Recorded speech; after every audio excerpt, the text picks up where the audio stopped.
Good morning. Good morning. I'd like to call to order today's MTA Board Meeting. General Counsel Page, Graves, do we have a quorum? Yes, we have a quorum. Okay, thank you. Can we hear the safety announcement, please? Your safety is of the foremost importance to the MTA. Therefore, we ask that you listen and adhere to the following instructions.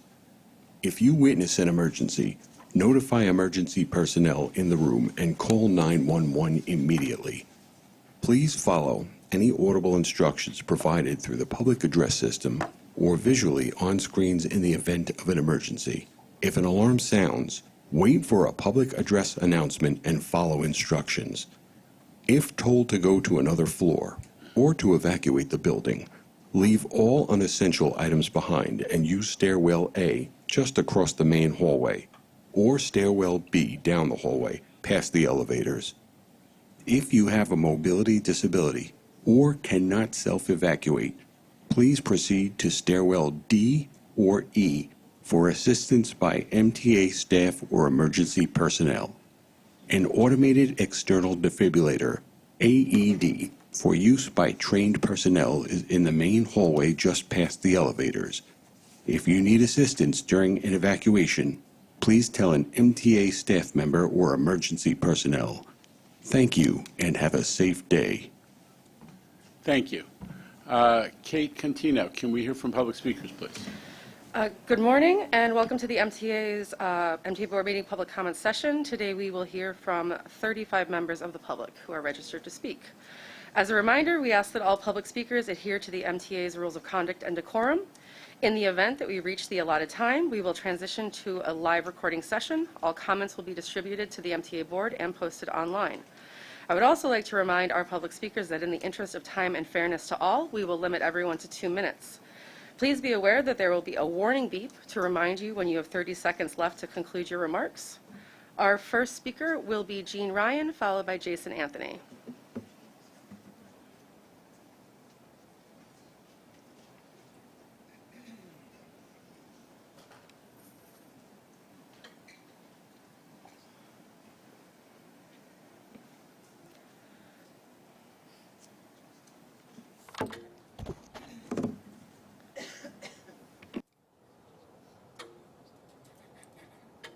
I am Gan Ryan, President of Disabled in Action of Metropolitan New York, DIA for short. 4 working elevators are typically needed to successfully complete a one-way trip with no transfers.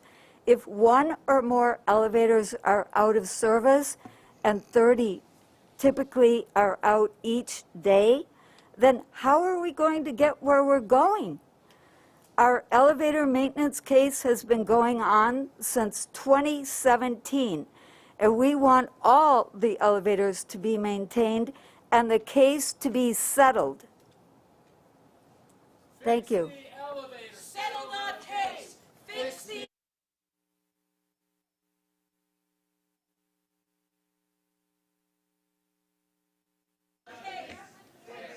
I want to remind public speakers our rules of decorum. Folks, It's a disgrace. Settle the case. It's a disgrace. Settle the case.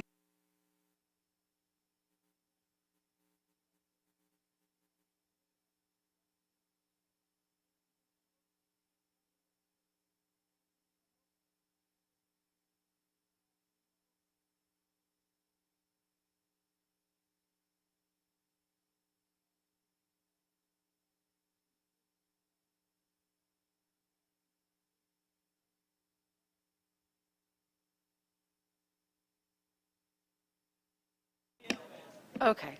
That was a violation of several of our rules of conduct, including Elevators are a violation.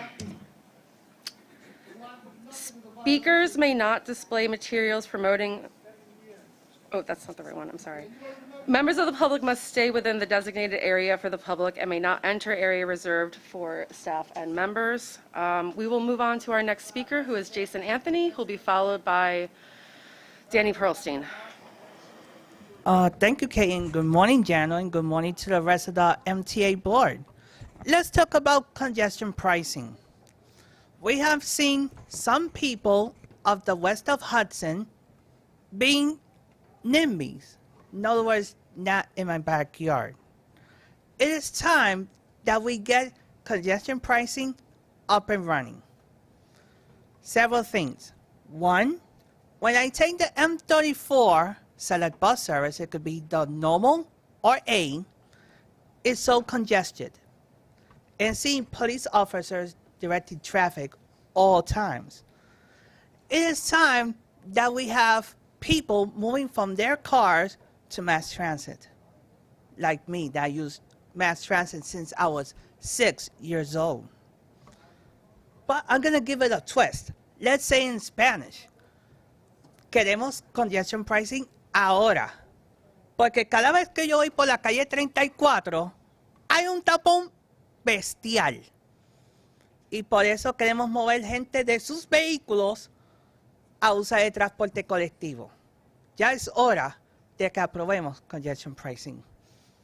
It's time that we get congestion pricing up and running and being first in the whole nation. If New York is the Empire State, we should always set the example for the whole nation. With that, I yield the rest of my time. Thank you very much. Thank you. The next speaker will be Danny Pearlstein, who will be followed by Judith Birdy.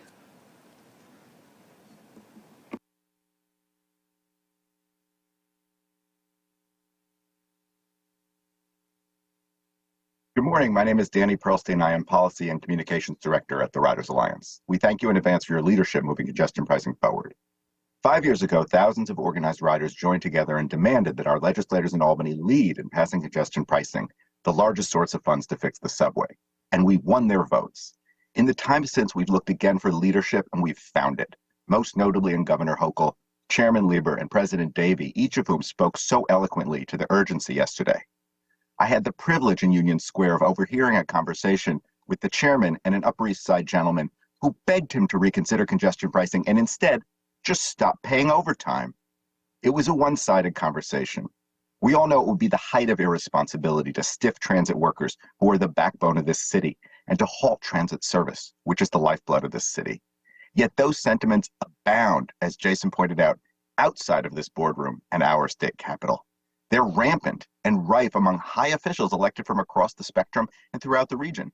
We thank you for your leadership because leadership can be rare. Riders know that hard things can be done. We know that the subway is running more frequently than ever in our lifetimes because of unprecedented state investment. We know stations are being retrofitted accessible at an unprecedented pace. At least one dad pushing a stroller while being chased with someone on short legs is very grateful for the new elevator at Dyckman Street. We know, too, of the unprecedented investment in new options for 5 million people in Queens and on Long Island, embodied in Grand Central Madison. And we look forward to the continued rollout of the first ever bus network redesigns, planned with care by members of Local 375 and executed by members of Local 100, Local 726, Local 1056, Local 1179, and Local 1181. So thank you again and in advance. Thank you. Our next speaker will be Judith Birdy, followed by Vince Padulla.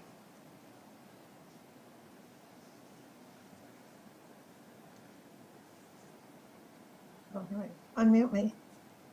We can hear you. Can you hear me? Yes.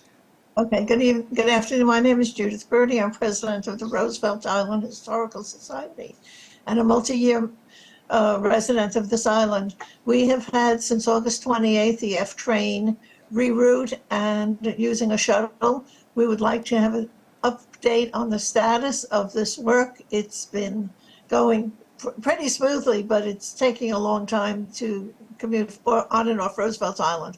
Also, our night and evening buses are few and far between. The connection at Queensbridge to go to Queens Plaza is not functioning very well.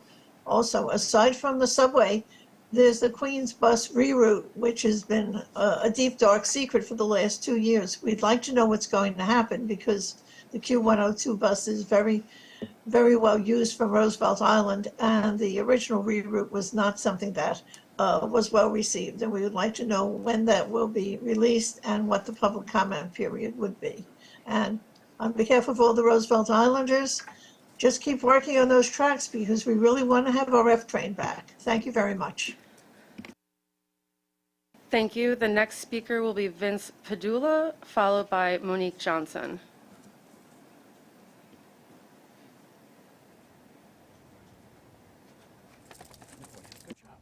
Good job. Down, down. Good job. Down.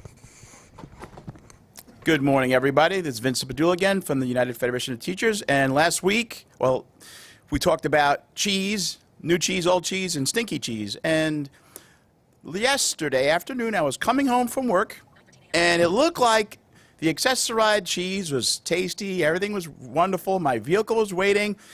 Go downstairs, and the driver says, "Oh, you can't come in." And I said, "Well, why, sir?" "Well, you have a dog." And I said, "Well, yeah, it's a service animal. Of course I have a dog. It's on my record." So this was traditional service. So again, traditional service letting me down. So I said, "But it's a service animal. I can't let you in. The passenger is panicking."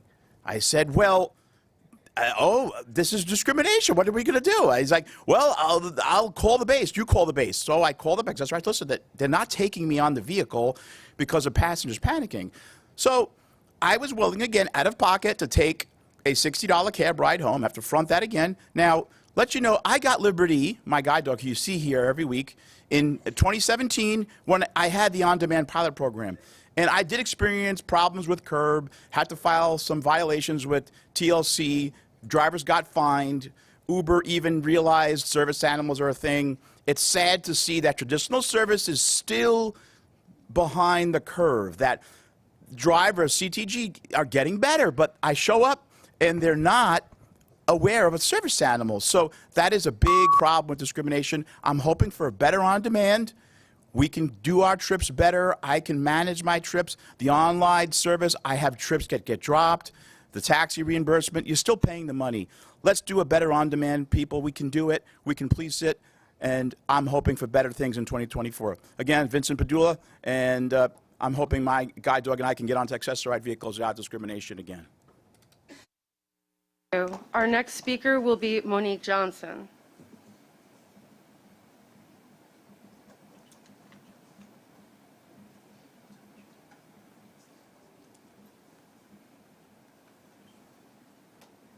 Monique Johnson? Okay, we will move on to Christopher Grife.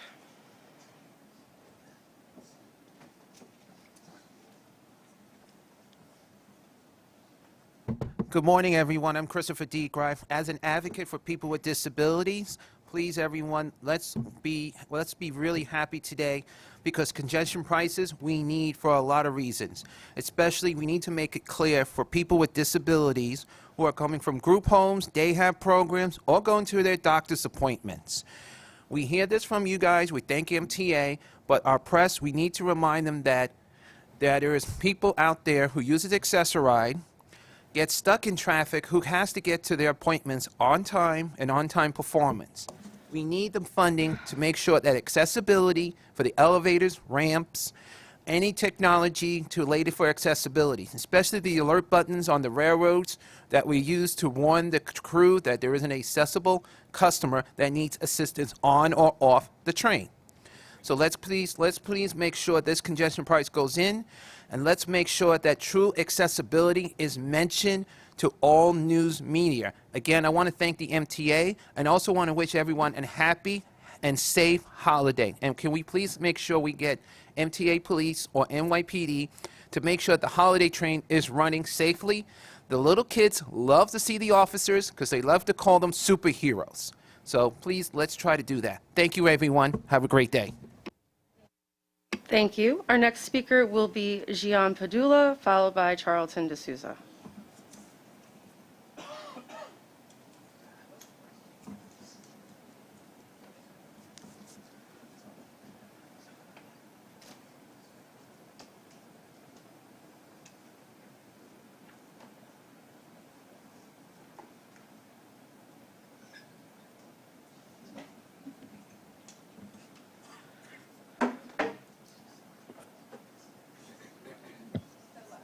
The left?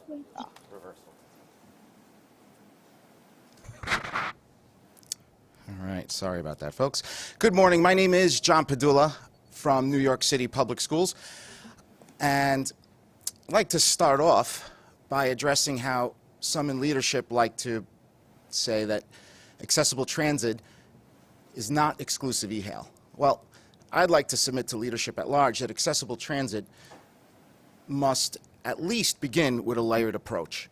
I need to safely and purposefully be able to take a bus, a train. It'd be nice to have access to some dignified accessoride that allowed for some flexibility. It'd be nice to have access to an on-demand program that actually gave meaningful access to all of our 5 boroughs. I tried taking an N train the other week, spontaneously, to meet some friends in Soho. Thought I was getting off a canal in Broad Street, but in a moment of the Wizard of Oz, I wound up on Grant Street, Grant and Christie. No audible announcements on that train. Not one. Crickets. I thought I was on an N train. I don't know what the hell I was on. How is it even fair that you expect me to take a train when there's no audible announcements, no non-visual access to my location, to my whereabouts? How is that safe? How is that purposeful? And to those of you that like to pontificate about how accessibility goes beyond elevators and escalators, well, allow me to mansplain for a second. For blind folks, that entails audible announcements, meaningful announcements. I need to know where I am. So in 24, I expect things to be better. Enough is enough. This community deserves better. Accessoride has to be better. You have to invest capital funding in newer subway cars that actually say something meaningful. And on demand, phase 3, that needs to be meaningful too. Just in case you didn't get the memo, there's 5 boroughs to this city. 5. If freedom is the ability to choose, then equity is that path to freedom. Chairman Lieber, give us freedom, give us your equity. remarks. See you guys next year. Thank you. Our next speaker will be Charlton Dusa, followed by Andy Pollock. Good morning, everyone. My name is Charlton Dusa. I'm the president of Passengers United. Unfortunately, we do not support congestion pricing because the MTA has not added any additional service in Southeast Queens. As a member of the MTA's Environmental Justice Committee that was on that four-month committee that we met, unfortunately, every time we met and we brought up our concerns about issues in Southeast Queens, the need for more express buses along the Long Island Expressway, the need for a 375 city ticket, the need for, better service, we were ignored. So because of that, we are not supporting congestion pricing, and also because of the crime in the subway. Last night, 2 people got slashed on the subway. Last year, 11 people were murdered in the subway system. And now the MTA wants us to support congestion pricing. In good faith, we cannot do it. And the only people that are going to benefit from congestion pricing is Uber, Lyft, and the for-hire app companies, because you have hundreds of thousands of for-hire vehicles in the city. So it's not regular people driving. And who's going to suffer with congestion pricing? It's going to be all the small mom and pop businesses and all the small businesses. And, right now we're heading towards a recession. This is going to devastate New York. So we do not need congestion pricing. And unfortunately, we cannot support it. If the MTA is not willing, and the MTA admitted that they are not adding any extra service, and according to the MTA, they claim there's enough capacity on express buses. You cannot put hundreds of thousands of people on express buses, and the subway system right now is breaking down. Drivers are calling out sick. Employees are calling out sick. They can't even make service. It's a miracle to make any subway service on any given day. Please conclude your remarks. So we are not remarks. supporting it. Thank you so much. Bye. The next speaker will be Andy Pollock, who will be followed by Tiffany Ann Taylor.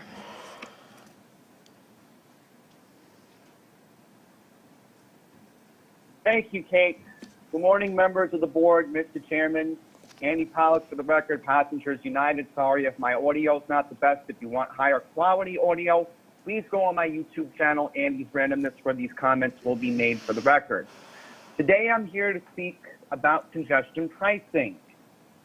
Originally, I was for the plan, but after seeing the personal aspect of how this plan will impact my family, particularly people who my family commute from Rockland County, who commute from Long Island, I do have family who live above 60th Street, just for the record. I, in good faith, cannot support this plan. And if you do the math, 15 times 5 is $75. So if you're regularly driving a car into Manhattan every day, you're basically saying to all these low-income New Yorkers, well, sorry, we're basically going to price you out. Because basically, when London did congestion pricing, London saw a big population decrease. And I want to mention one thing for the record. By the time the 2030 census is taken, we're going to lose another congressional seat here in New York. So you guys really need to think about how we may lose another seat in Congress, just like we did with the last census. All right? So in good faith, I'm with Charlton. I'm with Vice President Jack Kerberg. Our organization will not be supporting congestion pricing. Thank you very much. Thank you. Our next speaker will be Tiffany Taylor, who will be followed by Cara Girl.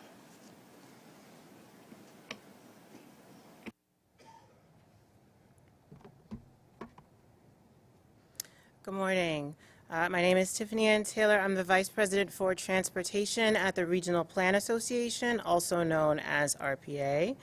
RPA is a longtime supporter of congestion pricing because we fully understand the regional benefits that it can provide, which would be cleaner air for everyone, more consistent and dedicated funding for public transit, which is important, and definitely less congestion if you choose to drive. While we appreciate the TMRB's recommendations, we continue to advocate for equalized tolling at all crossings entering the CBD or Central Business District to prevent toll shopping. We also advocate for a higher credit for those already paying a fee to cross into the CBD. Congestion pricing is a critical program to support the growth and sustainability of the MTA system. It will fund important projects like the Interborough Express and the next phases of 2nd Avenue Subway. It will fund important components like increased ADA accessibility at stations, upgrades to elevators we currently have, security features like adding security features like cameras at stations, and help to protect the system against the intense flooding we are seeing increasingly over time. And let's not forget that congestion pricing will also help us bring electric buses and much needed upgrades to bus depots across the city. As the program is implemented, we also advocate for data transparency so that the public can understand the details of the program and be equipped with this knowledge to better support future advocacy. We at the RPA urge the MTA Board to vote yes on the current TMRB proposal and keep the implementation of congestion pricing on track. Thank you. Thank you. Our next speaker will be Cara Girl, followed by Iris Kelly.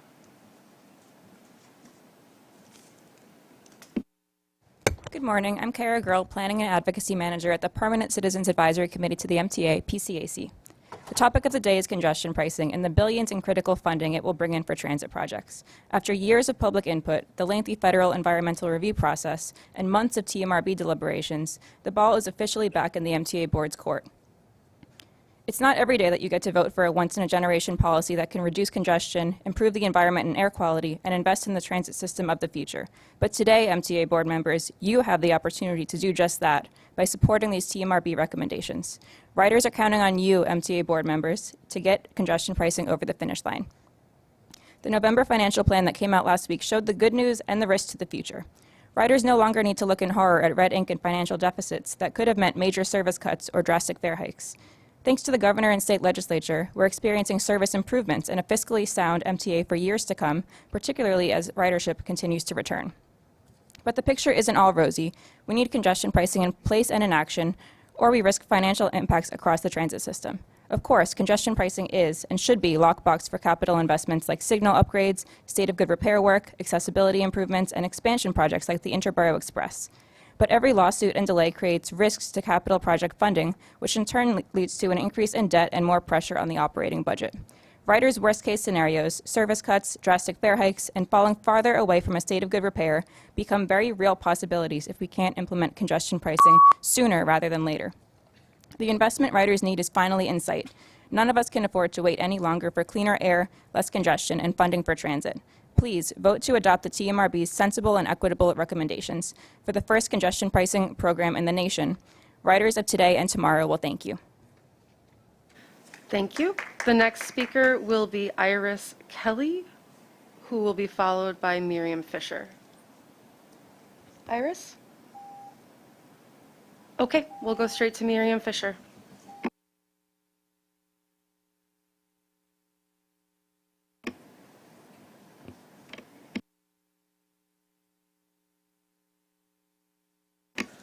Okay, we'll come back to Miriam. How about... Wait. Oh, there you go. Go ahead. Okay, thank you.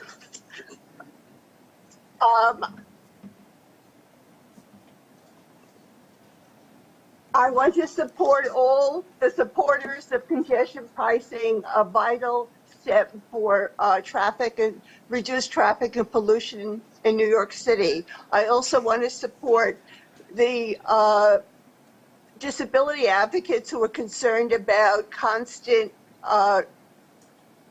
elevator outages, 30 plus per day, plus 33 escalators, settle the lawsuit.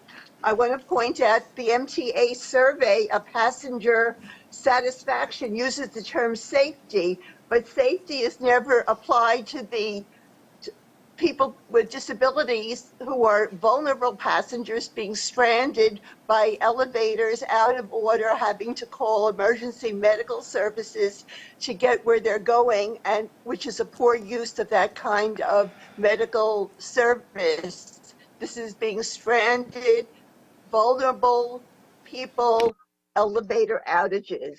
More bathrooms. 78 out of 133 bathrooms are only accessible. Can we have more? Can we talk about retrofitting the current bathrooms? People complain about the urine in the elevators. More bathrooms would solve the problem. Benches often removed at stations where homeless congregate. Benches are needed for people with disabilities, pregnant women, bad backs, bad knees. Let's respect our passengers who need benches and work on the homeless problem in other areas, but not to make travel more uncomfortable for passengers. Thank you for listening. Thank you. Our next speaker will be Alex Matheson, who will be followed by Tasha Larabors. Thank you very much. It's a pleasure to be here. First, I just want to say it's amazing the job that Jano and Juliet and Allison and the whole team that's been working on congestion pricing has done. It's been a truly heroic effort. I'm incredibly proud of them, proud to know them. And it's just amazing what they pulled together and pulled off. So hats off to them. My main point is I'm hoping this is a foregone conclusion, that the board is going to vote in favor of the TMRB recommendations, which I think are on the whole very solid. My appeal to the board as you go forward is to do everything in your power. You know, the plan and the effort doesn't stop once we turn the system on, hopefully in June. It's going to continue for years to come, as you know. And I think it's critical, not just that we pass congestion pricing, that we implement it here in New York, that we make sure it's a model program for the rest of the country.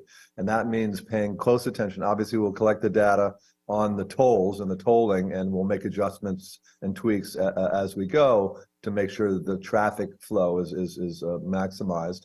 But the thing that's going to be key to determining whether congestion pricing in the United States is successful or not is the service.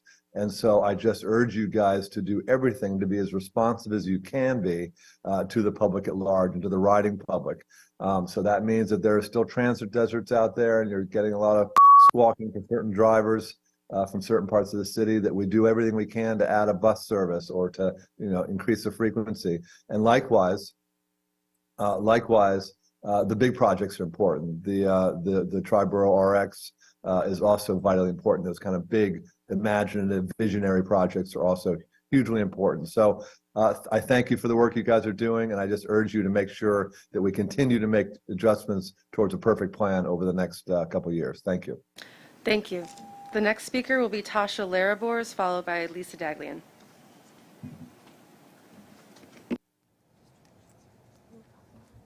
Hello, good morning. My name is Tasha Bor.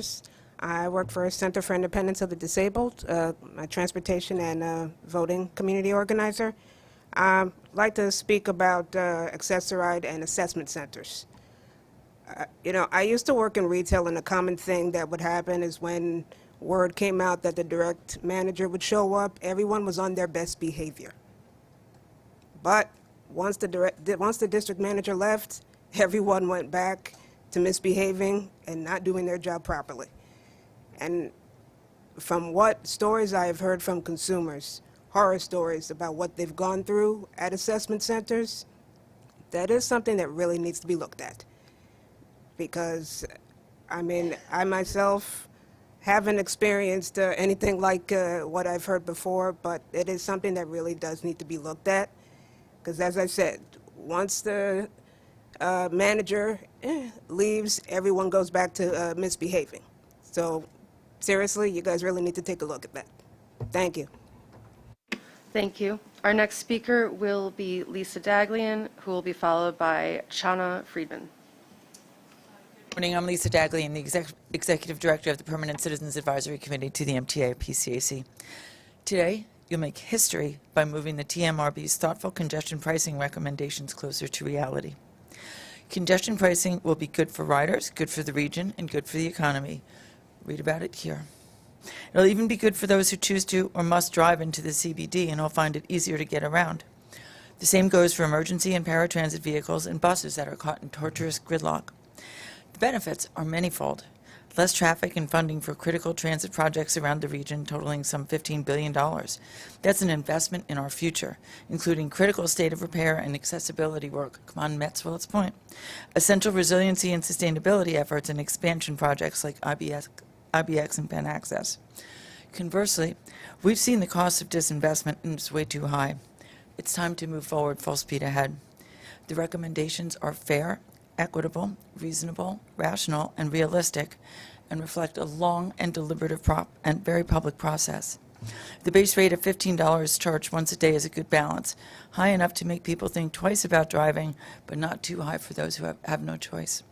We thank TMRB members for the time they put in and thought they gave over a month of deliberations. With over 120 exemption requests, we do not envy the task of balancing the disparate needs and interests of communities around the four-state megalopolis. We are, however, confident in the process in which these recommendations were formulated.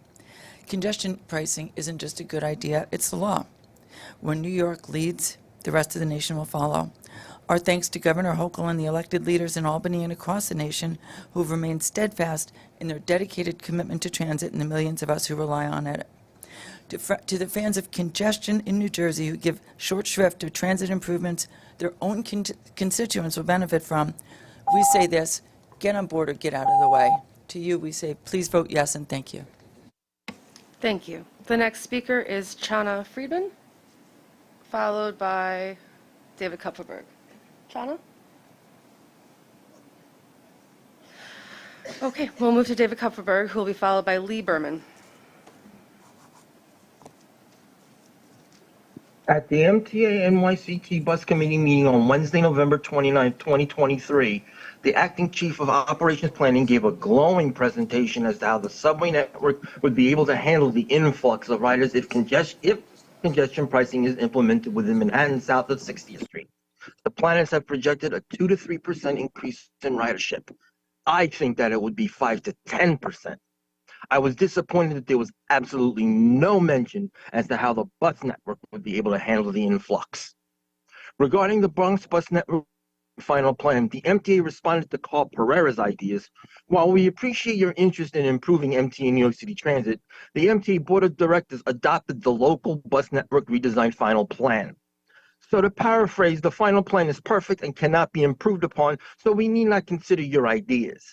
This is a far cry from we are always striving to improve the network and we will continue to monitor it to determine if any other changes are necessary. MTA's previous position.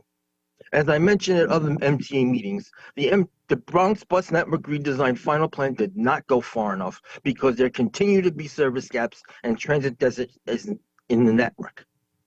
So is the Bronx Bus Network redesign final plan perfect? Don't you believe it? Thank you. The next speaker will be Lee Burman, who will be followed by Felicia Rogers. I'm Lee Burman, Democratic District Leader representing the Lower East Side of Manhattan. Your congestion pricing plan is a folly. It is a tax on the working middle class residents of Lower Manhattan, those who live paycheck to paycheck and the working poor, to prop up the MTA, an agency that has for generations shown that it is irresponsible with every single dollar it ever gets its hands on.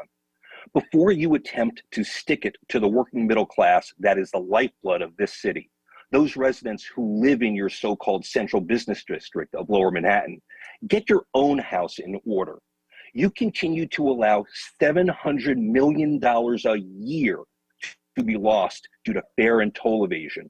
And you want me and every other hardworking resident of Lower Manhattan to pay a new tax for your incompetence?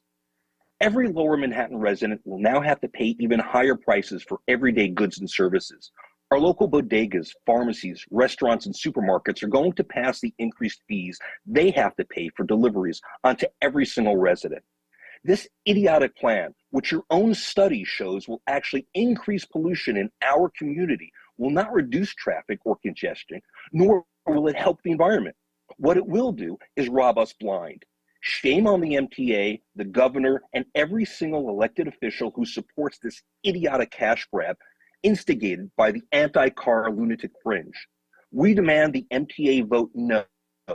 We demand that all residents who live in the zone are fully exempted from this ridiculous plan. Enough is enough.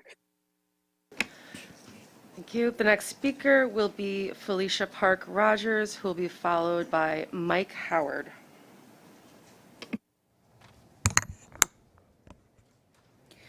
Good morning. I'm Felicia Rogers, Director of Regional Infrastructure Projects for Tri-State Transportation Campaign. Today, New York's future is a little bit brighter.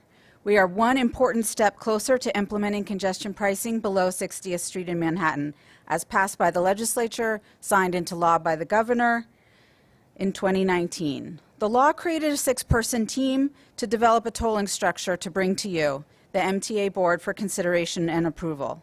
After the world's most comprehensive environmental assessment, that's my opinion, that's not a cited fact, showing a detailed analysis of the environmental and social impacts, some nearly 4,000 pages of analysis, and a thorough mitigation plan to address areas of concern, the TMRB has now released its tolling recommendations.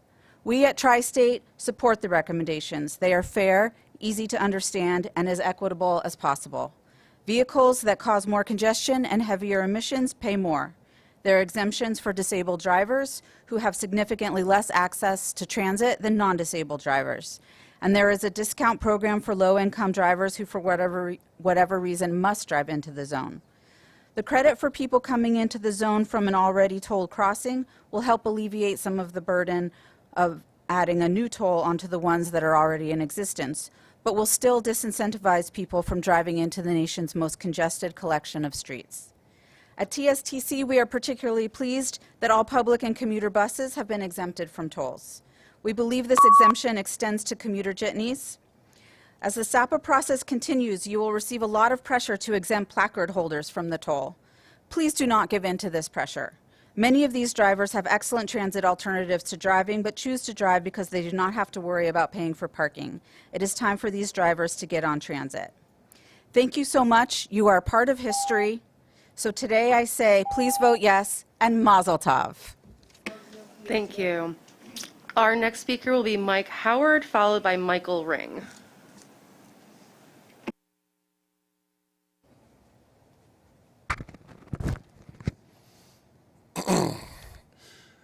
Good morning. My name is Michael J. Howard. I prefer Mike. I just want to say this. The A line was running. The A line I was on was running slow from Utica Avenue to Nostrand, and I was on it, and plus, now speaking of the A line, y'all need to send out more technology trains than the vintage trains, because the vintage train, which is currently R46, doesn't have heat on it. Technology trains does have heat, like R179. And when I was on the R211 this past Friday afternoon, I didn't feel no heat. I was hoping I would feel some heat. And I've been telling y'all since the summertime to renew the heat on the R46. I mean, if y'all can install hidden cameras inside those cars, put some heat on it so I can feel it. You know what I mean? And I'm gonna be brief about these buses. The Q113 I live near, it didn't show up at 7:33 around my neck of the woods at Beach 9th Street and Seagirt Boulevard. No show. And yesterday, and I found out yesterday, 7:14 didn't show up. Well, at least the 7:33 did. It's like a topsy-turvy. It's like a topsy-turvy between Monday and yesterday. You know? Y'all have happy holidays. Thank you. The next speaker will be Michael Ring, followed by Joe Rapaport.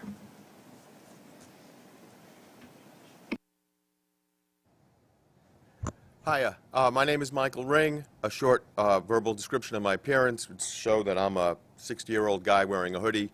My hat says Disabled in Action, the organization I'm representing today. My colleagues were all kicked out of here because they were rowdy. I will not be rowdy. But I want to talk about two parts of my life. The other part of my life, some of you people know, I run a lot of races. I run the marathon. I used to organize running races. One of the biggest expenses in organizing a race in a park is renting porta potties. And we do that. It's expensive. We do that because if we don't, people are going to do stuff in inappropriate places. Now, I want to connect this to the elevator action people. They're talking about maintenance. They're talking about maintenance with like a capital M. Change the oil on the schedule provided by the people who manufacture the elevators. But I'm more worried about the small M maintenance, that the elevators are unsanitary because there's no provided bathrooms at subway stations. People run a race, they're out there for a half hour, 2 hours, whatever, got to go to the bathroom. People commute a half hour, an hour and a half, people got to go. They're going to go in an inappropriate place if an appropriate place isn't provided. We're talking about congestion pricing, you know, big, glorious projects. No one's getting COVID in a bathroom. It's time to reopen them up. Open up the ones that have been closed for a while. They don't have to all be perfect. They just have to be bathrooms. And then we'll have more elevators, and we'll also have more places to go to the bathroom. You do studies. You send out these very unscientific surveys about customer satisfaction. You can easily do a study as to which elevators are unsanitary compared to which stations don't have functioning bathrooms. I hate to, it's kind of gross, but people got to go. Thank you. Thank you. The next speaker will be Joe Rapaport, followed by Melissa Flores. Good morning. I'm Joe Rapaport of the Brooklyn Center for Independence of the Disabled.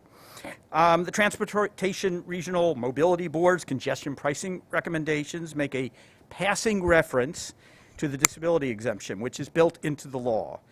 So it's now up to the MTA and the governor to figure out how not to impose a new disability tax on disabled New Yorkers.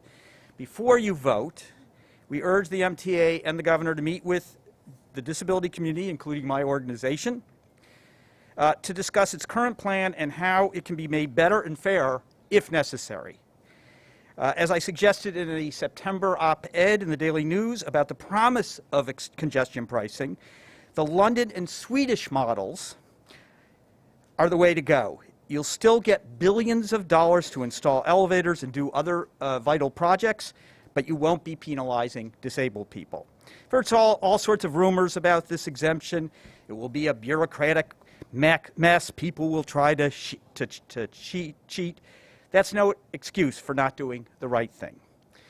By the way, I did see one hilarious reference to Access-a-Ride in the report. The board asserts that people going to medical appointments can just use Access-a-Ride instead. To avoid giving an exemption, in other words, the board would ask people to take a woefully inadequate service that costs the MTA as much as $140 a round trip to get $15 from them. Make sense to you?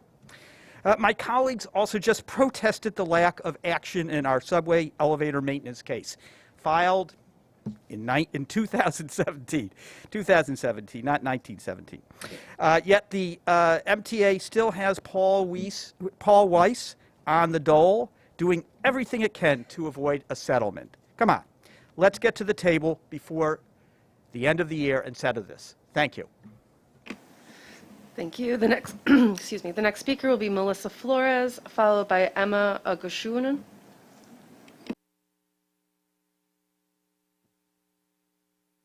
Good morning. My name is Melissa Flores, and I'm a student at Bronx Community College. Thank you for the opportunity to testify today. I'm here to share my experience.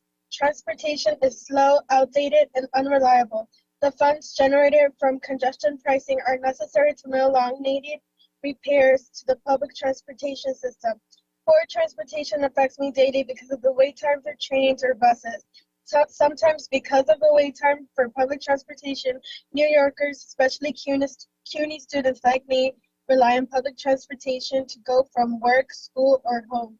Sometimes it is more convenient yet unnecessary to pay for an Uber, Lyft, or hail a cab because of the MTA's fault for not having transportation such as buses and trains to run on a timely manner, and for overcrowded transportation, especially during rush hour, where everyone is rushing to get to work or school. Public transportation is an extension of the city's higher education system. Most students, especially CUNY students, do not live on campus and depend on transit to travel between home, school, and work.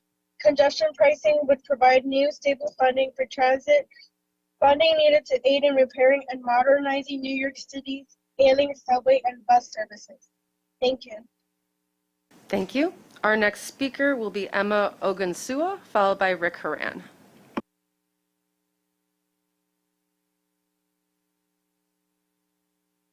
Hi, my name is Emma Ogunsua, and I'm a student at Queens College and a resident of the Nassau County. Thank you for this opportunity to share my experience. Congestion pricing is crucial for much needed improvements to the LIRR. My daily commute from Long Island to Queens has been consistently challenging due to unreliable public transportation, as buses are frequently late and they lack working Omni readers. I once boarded a bus without enough fare on my Metro card, resulting in a 30-minute walk to reach Queens to catch a bus with an Omni reader. This incident made me late for my math class, and eventually I had to drop the class due to unreliable transportation and excessive costs. Relying on ride-sharing apps like Lyft or Uber due to the bus being unreliable has been costly and unsustainable. This constant transportation uncertainty has disrupted my routine and academic progress, underscoring the urgent needs for improvement in Nassau County and NYC's transportation systems. Congestion pricing offers hope for more reliable transportation and the chance to fix vital issues in the LIRR and subway systems. This means faster and more reliable service, especially for college students like me. Thank you for considering the importance of these transportation movements, and thank you for listening. Thank you. The next speaker will be Rick Heran, followed by Norbert Geese. Good morning. I'm Rick Heran, representing Queenslink. What does the MTA have against the Rockaway Beach Branch reactivation anyway? The results of its feasibility study completed in September 2018 was deliberately withheld from the public until October 2019, perhaps to prevent it from being considered for the 2020-2024 capital plan. Based on the MTA's most recent cost estimates, the projected build cost in that prior study were artificially inflated by $4.5 billion. On top of that, the MTA refused to release the study's foundational data in violation of FOIL rules. Why the secrecy? Fast forward 5 years and we're about to start another round of capital planning. This time it was based on the comparative, this time to be based on the comparative evaluation. For this study to be taken seriously, it needs to live up to the MTA's promise that it would be fair, objective, and transparent. Instead, we are left with a document that provides more questions than answers. It provides bottom line scores for various categories, but showed no work. Not coincidentally, projects that have been actively promoted by the MTA received glowing scores, while others ridiculously low scores.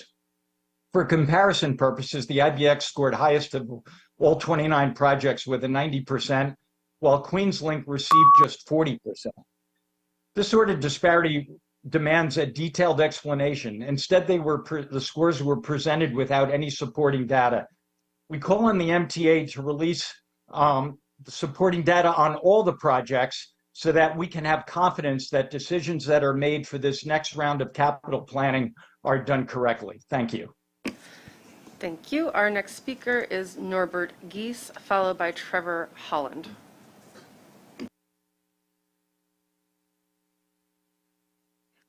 Good morning. My name is Norbert Geese, and I'm a board member of Civics United for Railroad Environmental Solutions.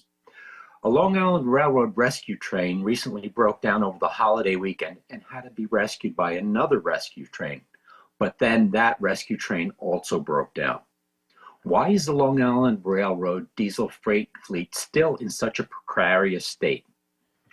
The New York State Legislature has been given $31 million to repower ancient freight locomotives to Tier 4 or cleaner emissions locomotives.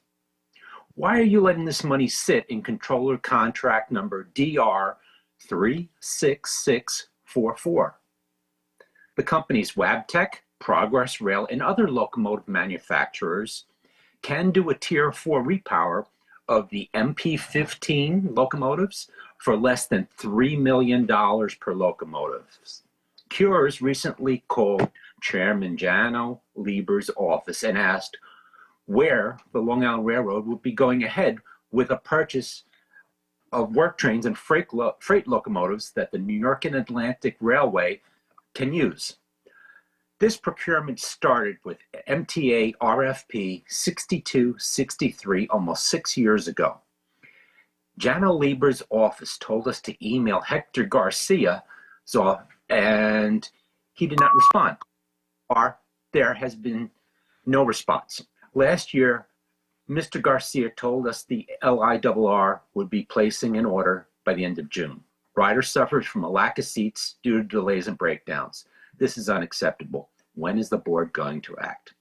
Thank you. Thank you. The next speaker will be Trevor Holland, followed by Vad Malhotra. Thank you for your time and allowing me to speak. My name is Trevor Holland. I'm from the area of Two Bridges, which is an environmental justice area bounded by the FDR on the Lower East Side. I'm not here to talk about the ingestion tax, but instead something that's under the radar and not being discussed, and that is the increase of traffic on the FDR. Not exactly sure how the Lower East Side got trapped into the Central Business District, but that's the way it is. But we should also not have to bear the burden of more traffic and pollution. Now, I know you've been listening here for an hour about folks and different issues, but I need your attention here. This program will increase traffic and pollution by as much as 26% along the FDR. This is an area, an environmental justice area designated by New York City, bounded by low-income and modern housing with a history of environmental injustice. Despite the EGA task force and the technical committees, there are no tangible mitigations planned for this area of the Lower East Side. It is absolutely shameful that the MTA's response for this environmental justice area is, well, traffic in other parts of the city will be reduced, but not in your area. This is a false promise. It is also interesting that none of the supporters of congestion pricing or the transit advocates even talk about this injustice. Cleaner air, environmental quality improvements, not in our area. We're asking for proper mitigation, as was designated for the parts of the Bronx for this area of the Lower East Side. how is it that a program that's deemed to reduce traffic in all parts of the city, except for the one area, what's an environmental justice area, how is it that we're not getting proper mitigation? So I'm asking for this traffic mobility commission to look at proper mitigation for this area. Thank you for listening. Thank you. The next speaker is Vad Malhotra, followed by Alita Dupri. Good morning. My name is Vad Malhotra. So I am member of NYTWA. So good morning, everyone. Last meeting, Mr. TMRB Chair, Mr. Carl, he tried to know what is the occupancy or what is the fare pickup rate in the CBD. But I want clear here. He should know about how many taxis occupied in that CBD and how many Uber cars occupied in that zone. So everybody knows there's 100,000 Uber cars and only 7,000 taxis in CBD. Previously, it was 14,000. So you should determine the tax toll according to that situation. And secondly, we no create the congestion, any congestion. I am paying the 250 plus 50 cents for long time collecting for MTA. Everybody knows that.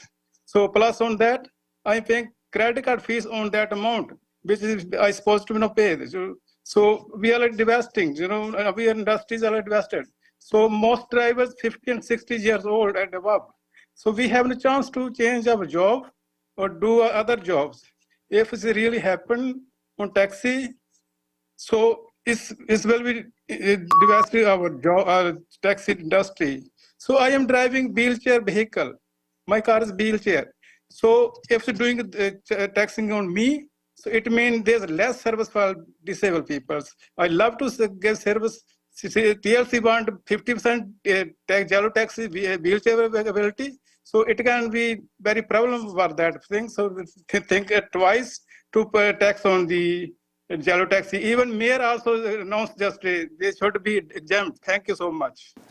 Thank you. The next speaker will be Alita Dupri.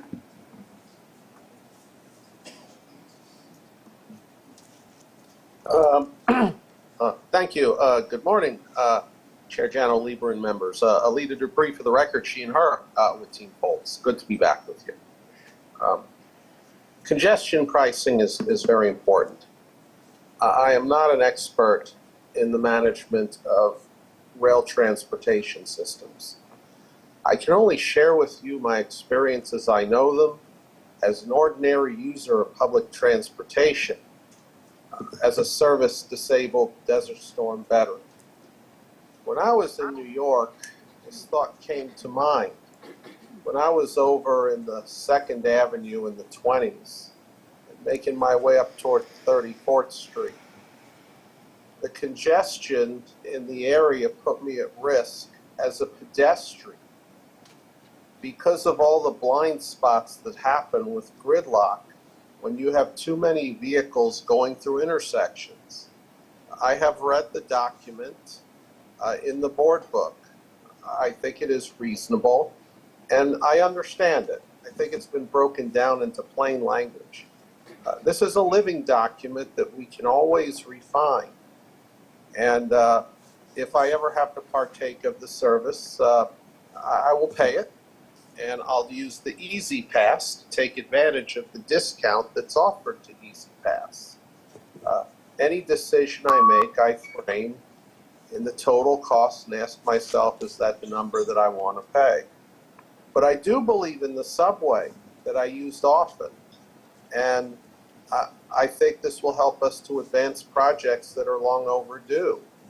So I look forward to your discussion today.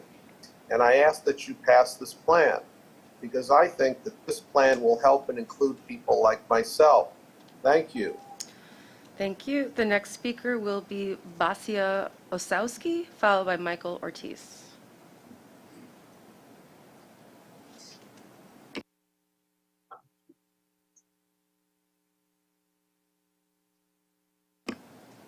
Basia? Okay, We'll move on to Michael Ortiz, who will be followed by Richard Chow. Good morning, board, members of the public. I come on here today to continue my remarks from last week's board meeting. As of right now, we discussed about the 63rd Street shutdown, and now we're going to move on to the buses right now. I'm going to be talking about particularly the S93 bus that's been running between Bay Ridge and Willowbrook. Why is there buses that run with the engine cover up? I've been seeing this particularly with the 3rd Gen Orion 7 fleet. And they're not and they don't tell us how crowded they are, which is absolutely bonkers. And not to mention that the assignments that are done on that route, let's say you get a 2019 LFS and it gets ridiculously overcrowded. The people that don't fit on that bus end up getting a 2011 Orion instead. Come on. Can we do better and replace those old things already? As much as they're good and all, they need to go. Because, one, they're getting more expensive to maintain. And number two, they're just going to be there for the foreseeable future until the 380 electric bus order arrives. And the thing is, for that needs to come in soon, because those buses have to go. And I really think that the 2019 LFSs need to have a little more, need to be assigned there more often, particularly because if Castleton doesn't have enough buses, why not have the Yukon Bus Depot take that route instead? Because they're the ones that they assign their routes much better than the Mid-Island depots. Thank you so much and have a good time. Thank you. Our final speaker will be Richard Chow.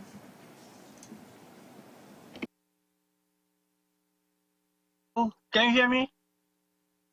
Hello, good morning. I'm the board member. My name is Richard Chow. I'm a New York Taxi Walker Line member. I'm an owner driver.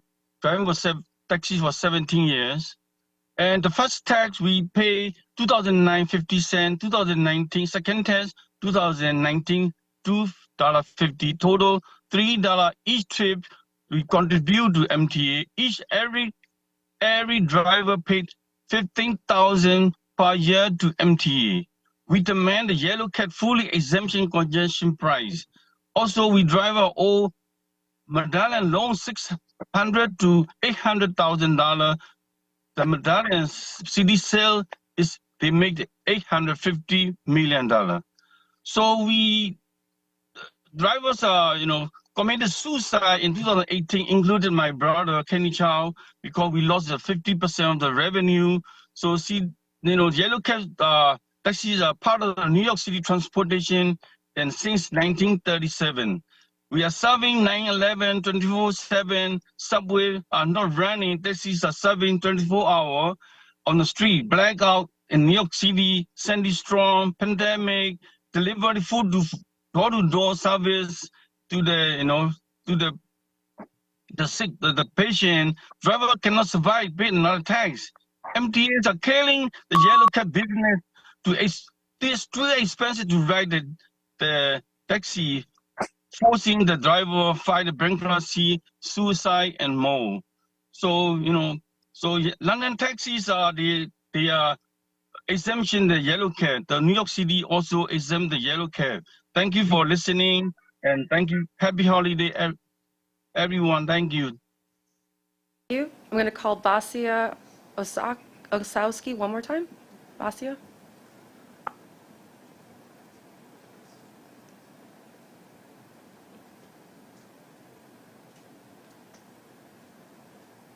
Hello?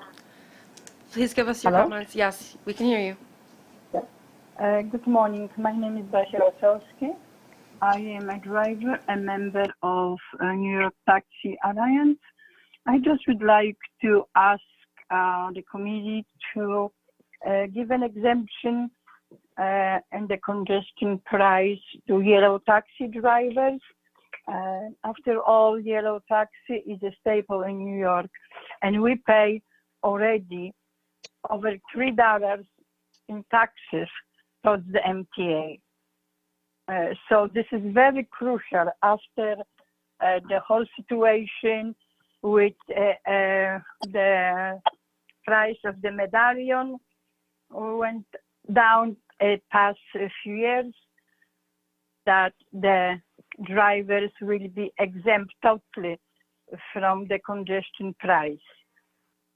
This is practically an attack on working class people.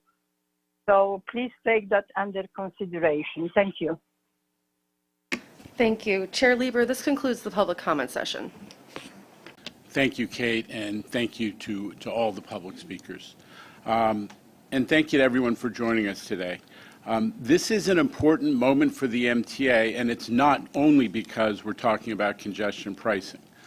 I want to start by talking about the budget. Last week you heard from CFO Kevin Willens, who presented the November financial plan, which will be asked to vote on in a couple of weeks. It projects an MTA balanced budget for the next 5 years, even with the very significant service increases that we are undertaking, both on the commuter railroads and on the subways. This is an extraordinary demonstration not only of the impact of Governor Hochul's leadership during the 2023 New York State budget season, but also incredible professionalism at the MTA. Staff from the MTA across our organization, led by the agency presidents, pored over data to find new efficiencies to meet the terms of the budget that the governor had set out for us. You'll remember that in addition to creating some new funding sources to help us balance the budget, it required the MTA to identify $400 million in annual cost savings starting in 2024. Actually, we were doing $100+ million in 2023 and moving up to $400 million in 2024. Well, thanks to the hard work of folks in the organization, we exceeded that goal and are now on track not only to get $427 million of cost savings without layoffs, without cutting service in 2024, but we're headed towards a goal of $500 million in cost efficiencies in 2025. Ladies and gentlemen, that is good government at work. Kudos to Rich Davey and especially to Kathy Rinaldi, who, because of her, she was leading both railroads for much of the past year, and her special expertise allowed us to identify savings in a very surgical manner. And Rob Free, who's taken over the Long Island Railroad, has done a great job picking up the ball right where from Kathy. Now, last week, they explained how we are getting this cost-cutting accomplished. It's things like leveraging data and technology to make sure that we're inspecting train cars and bus components on the most efficient cycle, to reduce unplanned maintenance that can disrupt service. This is really data-driven analysis of our maintenance cycles, reducing unnecessary employee absences and ramping up hiring to cut overtime throughout the organization, and implementing industry best practices at both railroads to ensure that the inventory needed for required maintenance is always on hand and in the right place. We have a huge organization, huge maintenance operation, and it takes a ton of analytics and planning to make sure that every part is where it needs to be at the moment when it needs to be deployed. These are all common sense efficiencies that will go a long way towards balancing our budget and maintaining our MTA operating budget stability. But as big as it is to find $500 million in savings without any service cuts or layoffs, there's more to the story. For the past year, MTA has been operating a whole new terminal, Grand Central Madison, that is the 4th busiest passenger rail facility in the United States. At the same time, we've increased Long Island Railroad service dramatically, adding close to 300 trains per day. Folks, the increase in Long Island Railroad service, just the increase, is almost the equivalent of all of the service that New Jersey Transit runs to Penn every day. That's how much we increased Long Island Railroad service. And we've also added significant service on 8 subway lines, cutting headways in most cases by 20 to 25% on those lines. And there's more to come next summer, so we're growing subway service as well. Nevertheless, despite these major service increases, as the chart shows, and here's the punchline, in inflation-adjusted dollars, what people call real dollars, the MTA budget has actually gone down by 3% since 2019. So since the last year before the pandemic, with all this service growth that we're undertaking, we've actually managed to reduce the budget significantly. That is an accomplishment. At the same time, we continue to knock out new ADA stations. This is a passion of mine and of the leadership at the MTA generally. We're doing it faster, a lot faster than any prior MTA regime.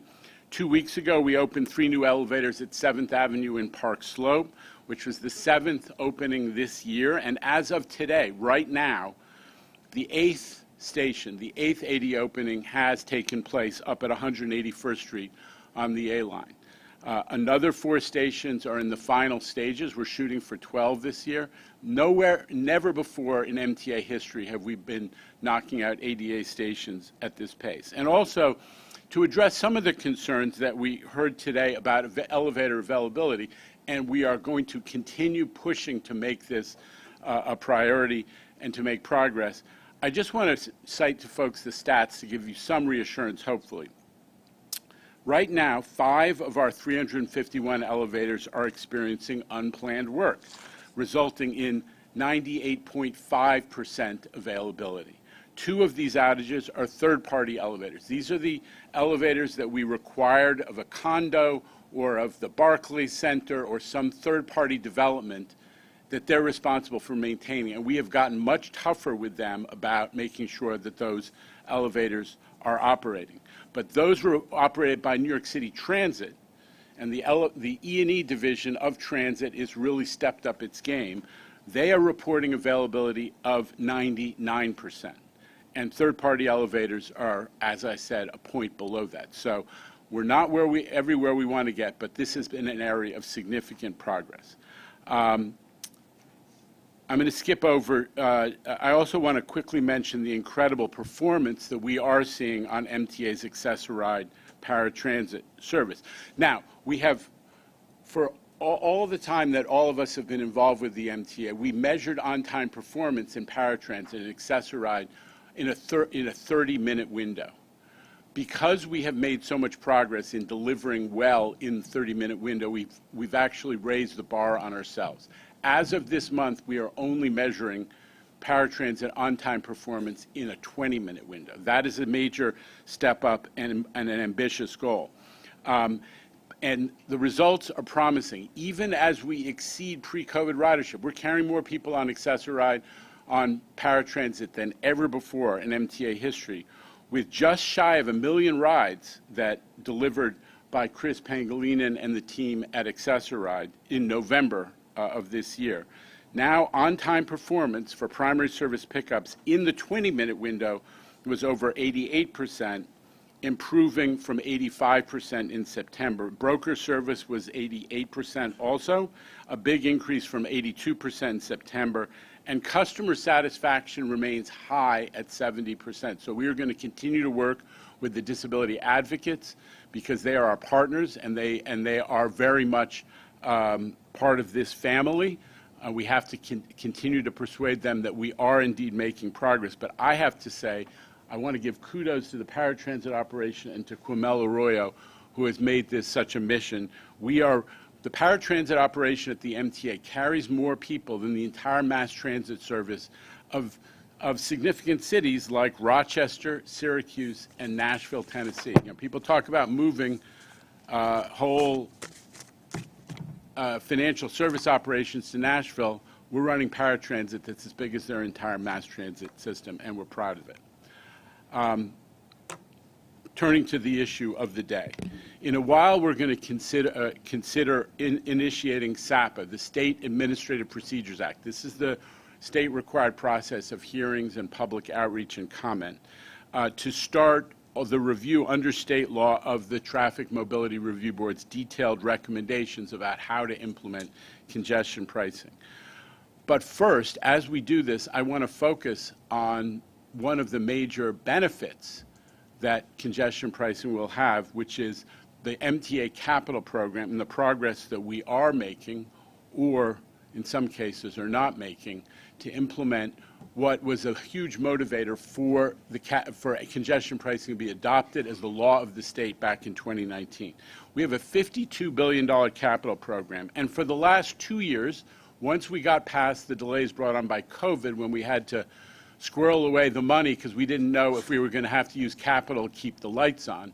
But for the past 2 years, we have been really hitting our stride in the capital program. Under Jamie Torres Springer, last year we did over $11 billion of contracts. That would put you on a pace to do the $50 billion capital program in 5 years. This year, we were on track to do $10 billion. But as you're going to hear from Jamie, the president of MTA Construction Development, delays to congestion pricing are starting to impact the pace of our implementation of the capital program. So at a moment when we should be getting into overdrive and when the C&D organization is actually moving projects through design and procurement at the pace we all want, we are starting to see negative impacts, as I said, from the delay to congestion pricing. There's no recourse right now because congestion pricing does represent 30% of our overall capital program, $15 billion. And more important for today, this is 50% of the funding remaining for the capital program. So we've knocked out as many of the projects as we can that did not depend on congestion pricing. Now we are coming to the point where we really start to need that money. We don't need it to pay the bills, but all of us know we don't award contracts unless we know the revenue source is secure, and that is the impact of having continued uncertainty about congestion pricing.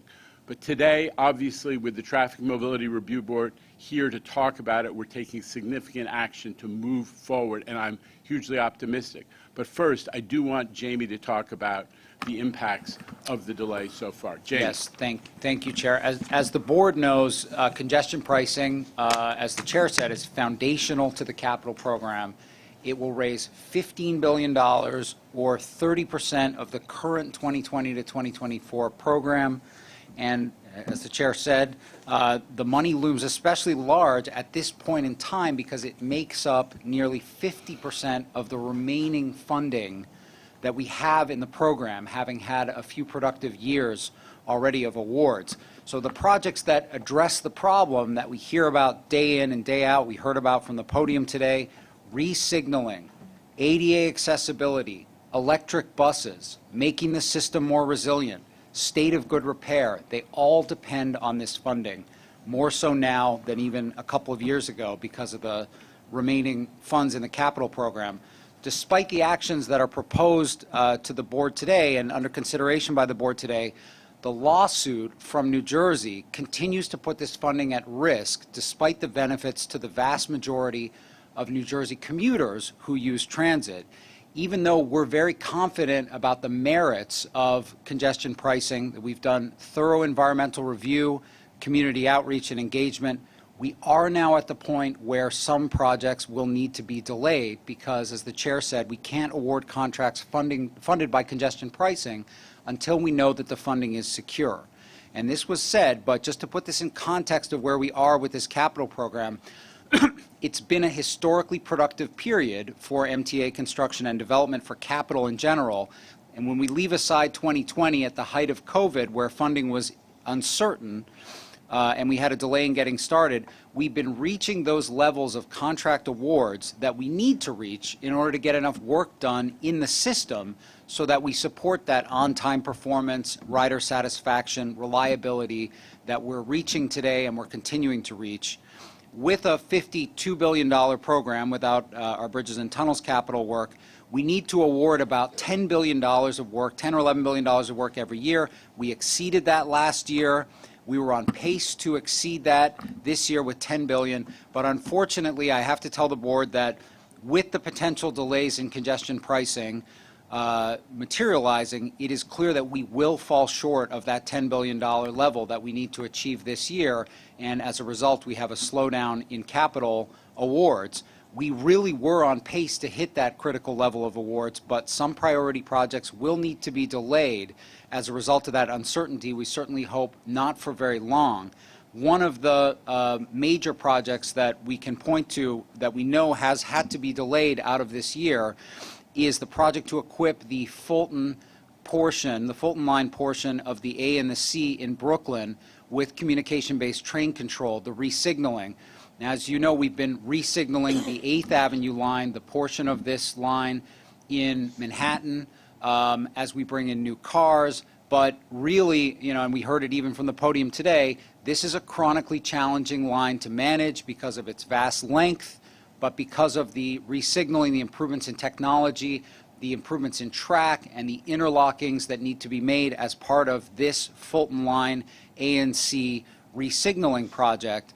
And in order to achieve the faster speeds on that line and the more reliability that we've seen on the 7 line and the L line since completing CBTC on those lines, we will not be able to make that award this year, and that project is delayed. We're working on strategies that could mitigate delays to other projects, including, again, as I said, ADA stations, resiliency improvements, customer communications, bus electrification, key projects, and to be clear, across New York City Transit, Long Island Railroad, and Metro North. But until this lawsuit is resolved, this risk remains, and it will have an impact on the productivity of the capital program. Okay, so we're just important to level with everybody about where we are, but we're also here today to welcome folks who have done so much to move the congestion pricing process forward. And so I'm just going to introduce quickly the members of the Traffic Mobility Review Board who are here to take us through a little bit about their work. Carl Weisbrod, doesn't need much introduction, one of the long-serving civic figures in many, many roles, most recently as the chair of the City Planning Commission. John Banks, another man of many different roles, City Council leader at Con Edison's lead intergovernmental relations person, and most recently as the president and CEO of the Real Estate Board. Elizabeth Velez, a beloved former member of this board, as well. John also served on this board for many years, and the head of the Velez Construction, a leading minority business construction company, and Kathy Wild, the president and CEO, if I got that right, of the Partnership for New York City, who's done so much for our city in so many different ways. So, Carl, with that, I'll turn it over to you. I know Juliet Michelson, who staffed you, is sitting by your side and may also participate. So thank you. Yes, thank you, Mr. Chairman, and thank you all for this opportunity. Juliet Michelson is going to go through the details of what we actually recommended, but I did want to spend just a minute giving you some sense of the principles that really underlined our recommendations, because I think they're important. And the first is really that we were all focused on the many, not the few. Probably heard me say that before. The many in the first instance, of course, being the million-plus commuters who use mass transit every day.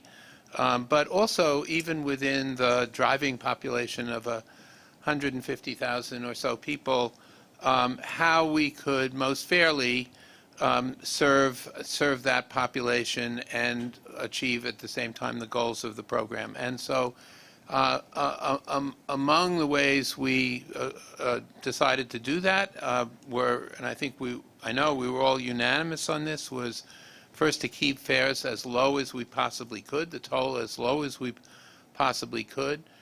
Second, to avoid diversions, particularly of trucks, into environmentally justice neighborhoods. We believe that this is something that we have achieved.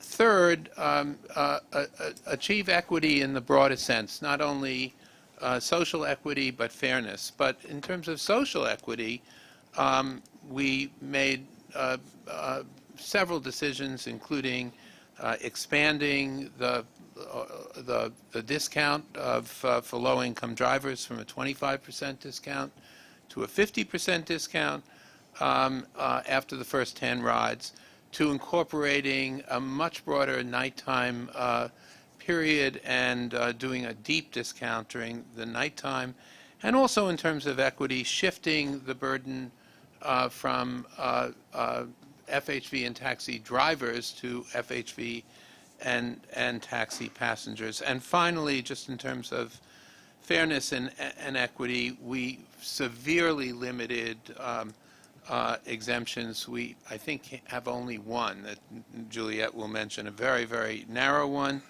And we tried to keep this as simple as possible so that the public would understand it and not make it complex. So with that, I just also want to thank all the members of the TMRB. We really, every single member here, John, Elizabeth, Kathy, John Durso, who is not with us unfortunately today, all of us unanimously not only supported the recommendations, but also everyone contributed to the final product. And I do also just want to say finally a word about John Samuelson, because he was an active participant in this for most, if not literally all of our discussions. John made many, many contributions to this, including help in terms of expanding the nighttime discount and hours. I was disappointed to see John resign, but I do want to acknowledge his contribution to this, and also the fact that he, I think most broadly, supports the vast majority, I think, of the recommendations that we've made, and I know he has some exceptions to that, but I think all of us appreciate his contribution. And with that, let me turn it over to my colleagues and ask them to say a few words about it. So starting with John. Excuse me. Thank you, Carl. Good morning, everyone. Especially, it's nice to see many of the former members that I served with during my 11 years as a board member. It's great to see that you guys are still here. I know my friend Andy is still fighting the good fight, as he always did, without hesitation. And so I really am happy to see folks. It's been many, many years. David and I go way back till when I first got on the board. David was a member here. So thank you very much for giving me the opportunity to come and speak briefly. I don't really have anything else to say other than echoing my full-throated support for the chairman's comments and for my fellow board members. As everyone on this board knows, it is never easy to arrive at consensus, especially on a piece of public policy as impactful on everyday New Yorkers as this is. And under Carl's leadership and the support of my fellow board members, I think we've achieved that with a resounding level of confidence and assurance that, as Carl laid out, our #1 goal from the beginning was to keep this fee as low as possible while achieving the mandates of the state law. And I think we've done that. We could not get this done if we tried to make everybody happy. Over my 35 plus years of involvement in New York City government and politics, I generally have arrived at the conclusion that if everybody is mad at you, then you've done your job. And I think we've achieved that here. This is a great piece of public policy. It will benefit New Yorkers for decades to come. And I think without saying much more than that, I full-throated support of the proposal and the process and my fellow members. Thank you. So good morning. It's so nice to be back in this room. It's a little different perspective from here, by the way. I recommend it highly. Come on over to this side. You know, in coming together as a group, and I echo everything that Carl and John has said, but in coming together as a group, we really we spent months, in fact, going through the environmental assessment and the enabling legislation. We looked through those four corners. We also looked and were cognizant of the MTA's challenges, but also their opportunities. But we also spent a lot of time looking at the impact of a congestion pricing program on not only New York City, not only New York State, but our region.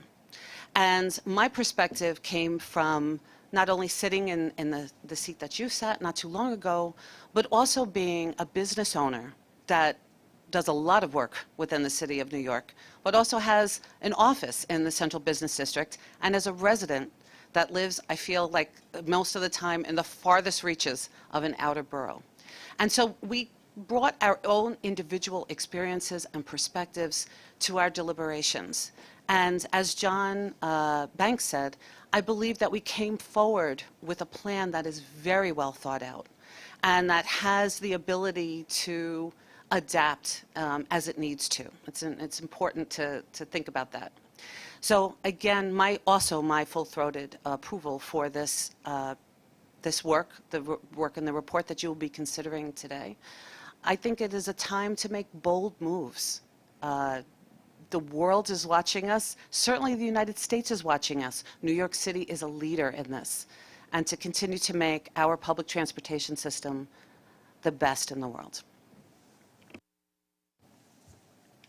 Thanks, Kathy Wild. I think that there's some surprise that the business community would support a new tax. We have supported this because people do not understand that the price of excess congestion, and some traffic is great, but there's a point at which excess congestion becomes an expense. And our latest analysis, which was over 5 years ago, but which we've done over the course of the last 20 years, was that excess traffic congestion is costing the New York City region over $20 billion a year. So the cost, and whether that's in the context of delayed time, lost time, or that's in the context of wasted fuel, or that's in the context of the health impacts of pollution, all of the above are contributing to the cost. And so from the commercial standpoint, the greatest savings in this, while the tolls are highest for trucks, large trucks, commercial vehicles, they in fact will gain the most benefits in terms of directly in the pocket from the reduction in excess congestion. So these two goals of both raising the funds necessary to support a better public transportation system and dropping the level of congestion so that our whole economy gets back what we've been wasting because of the problems of traffic congestion, I think are compelling reason to support this report. We were very thoughtful on all the pieces, the impact on local residents, the impact on business, the impact on FHV and taxi drivers. We really took seriously all the concerns, listened to hours of testimony, and I think the results in this report are a clear roadmap. There may be surprises that come after the system is in place. This is not inviolate forever. There are things that the MTA board can revisit based on experience. In every community in the world that's introduced a congestion pricing zone, before it happened, the public was all upset and negative. After it happened, a year later, everybody says, why didn't we do this before? So I think that's going to be the result. We can make tweaks if necessary along the lines, or you can. I think our job is done. But we thank you very much for the opportunity to have input into this report, and I think all of us are enthusiastic about the impact it's going to have both on improving the system and on improving the environment in New York City. Thank you. And I just a final word before I turn it over to Juliet, which is this was great, and we really, as you heard from all of my colleagues, this was a group effort. But it honestly would not have been possible without the incredible support we got from Juliet Michelson. And she really did. And she should blush because she did an amazing job in supporting us and leading and really to the entire MTA staff, but really starting with Juliet. And I just, on behalf of all of us, thank you. Thank you, Carl.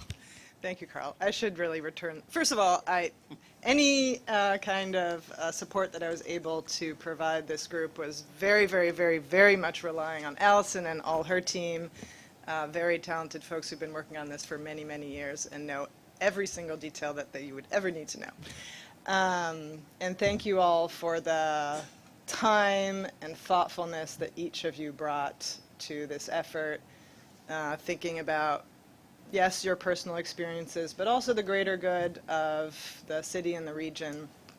And it really was a privilege to work on this.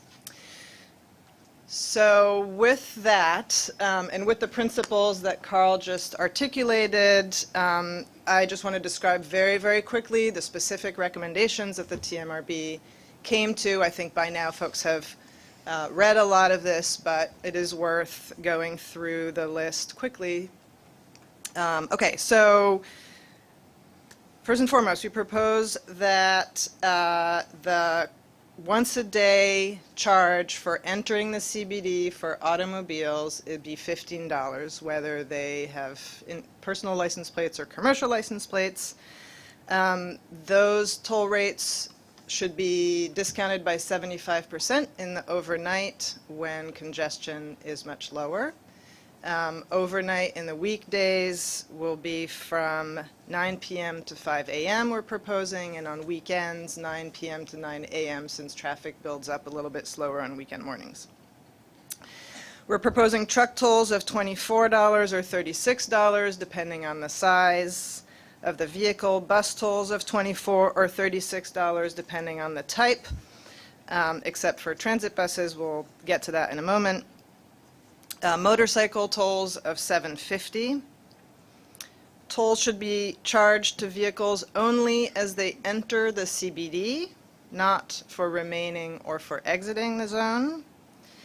Vehicles that enter the CBD directly through the 4 tolled tunnels should get a credit on the daytime CBD toll in the amount of $5 for cars, $12 for small trucks, $20 for large trucks. New York City taxis and FHVs should be charged a small toll per ride that can be passed on to the passenger instead of a daily toll.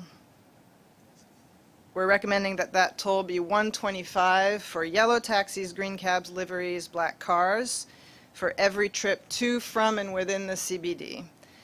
And that amount was determined simply by taking the daily toll, $15, dividing it by the average number of trips that those types of vehicles make in the CBD today, which is 12. App-based FHVs should pay $2.50 for every trip to, from, or within the CBD. Again, that amount was determined by dividing the daily toll with the average number of trips that FHVs make in the zone, which is, or to, from, and within the zone, which is 6. Vehicles carrying people with disabilities, emergency vehicles like police and fire trucks were already exempted in the legislation. In addition to that, we're proposing to exempt specialized government vehicles like garbage trucks, snow plows, street paving trucks, and also transit and commuter buses, TLC licensed commuter vans. And finally, low-income drivers should be eligible for a 50% discount on the daytime CBD toll after the first 10 trips, as Carl just mentioned.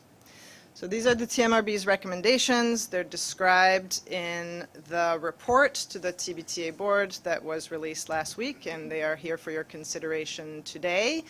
But before we get to that, Allison's going to describe the process moving forward. Thank you, Juliet. Thank you to the board, and good morning, everyone. As Chair Lieber noted, today we kick off the State Administrative Procedure Act, or what we call SAPA process. That process will include a public comment period and public hearings that we anticipate will be held in the early next year. In the spring, the board would then vote on that final toll schedule. In parallel, our team will be doing the final analysis and reevaluation to ensure that the effects of the actual toll schedule remain consistent with the finding of no significant impact that was awarded for the final environmental assessment by FHWA.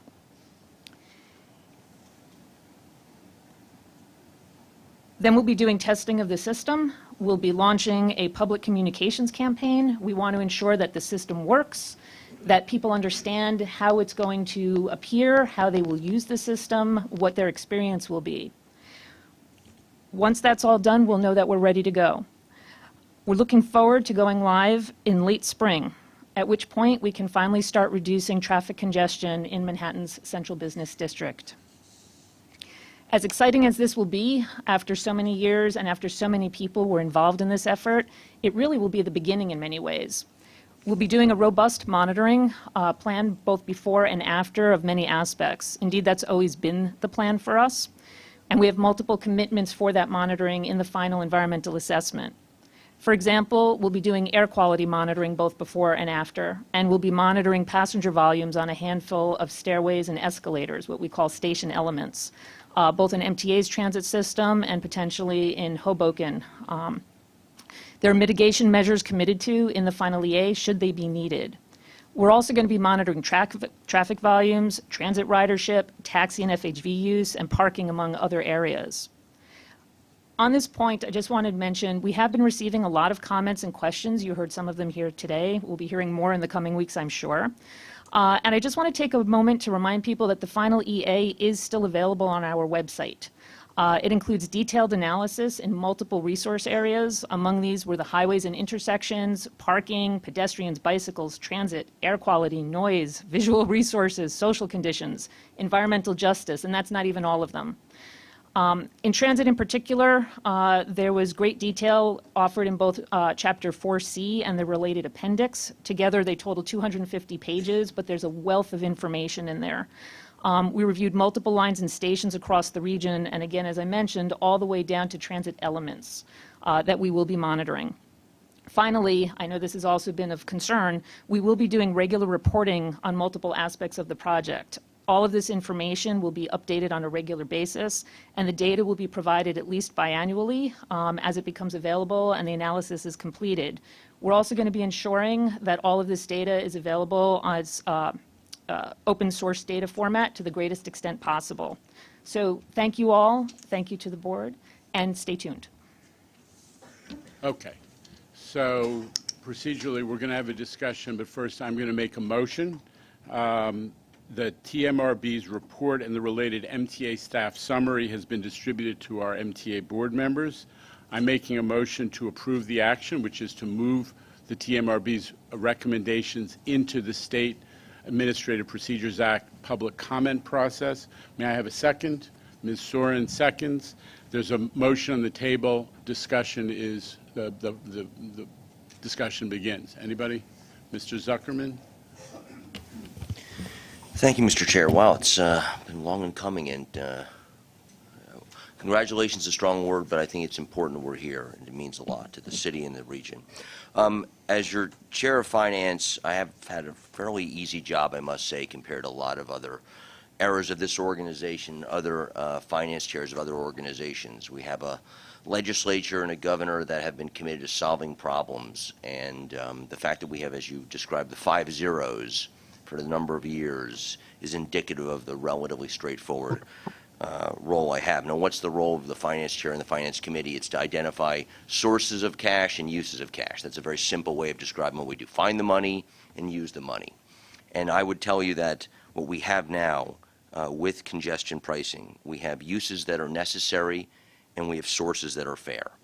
Let me just briefly mention each of those. On the uses are necessary. It's not bad to use a personal analogy because sometimes it helps. If you have $1 million house, you probably spend about $10,000 a year to keep that house upgraded. Fix the washer, dryer, fix a roof, something like that. Well, we have a $1.5 trillion house, and then we spend about $10 billion a year. Now, 1% is, just some very easy math, is $15 billion. So we're about $5 billion short of what we should even spend to keep the thing running. And that's if we're doing it just at 1%. But sometimes you have 2 roofs that leak, or sometimes you have a washer and the dryer go. So we're not even spending that much relative to the size of our asset. We're already at $47 billion of debt. We're spending 15% of our operating budget servicing that debt. Congestion pricing is necessary for plugging the gap of the building, the repairing, the fixing we must do. It is not a question. It is something we have to do. It is our responsibility. So as Jamie identified, the uses are necessary. Now, what about the sources? I think these sources are fair. First of all, I want to thank our TMRB. I know 4 of you very well. I know your former member obviously very well. I don't know the other John, but I know the 4 of you. And I know you in all different contexts, and it has been of great support and calm and clarity to have you there, because we know you care deeply for the city, you care deeply for fairness, and you represent many constituencies, some of which I'm a member of, whether the business community or other elements like Carl telling really wonderful jokes about the Koch administration, which I typically like to retell. I think I just told Sammy one about an hour ago. Anyway, I trust you've done it right, and listening to what you've reported to us, you have a balanced approach, a limited approach, and frankly, one that I think is very fair to all constituents, including I represent and live in Putnam County, New York. Look, the driver will pay a little more, and that's a real reality of it, but in fact, it's not that much different than if you take a family of four and ride Metro North in and then jump on the subway. It's not an egregious increase in cost, but ultimately, no one wants to pay more. I mean, nobody says voluntarily. When we do pricing studies at my firm, we don't get anyone saying, yes, please, I'd like to pay more for that video service. That's not generally something someone says they want voluntarily. But someone has to pay. Someone has to pay. And you've thought a way to make that a fair burden across a group. It is fairly shared. And this is the greatest city on earth. It costs a little bit of money to live here.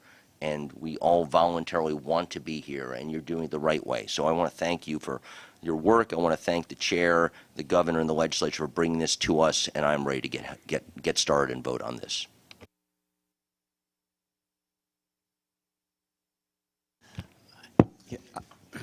I would like to, of course, thank the members of the TMRB for having done an outstanding job on a very tough job at that.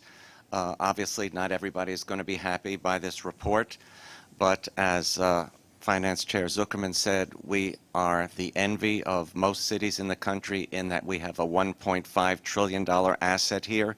We must take care of that asset. Nothing gets cheaper the longer you wait, and so we have to start right away.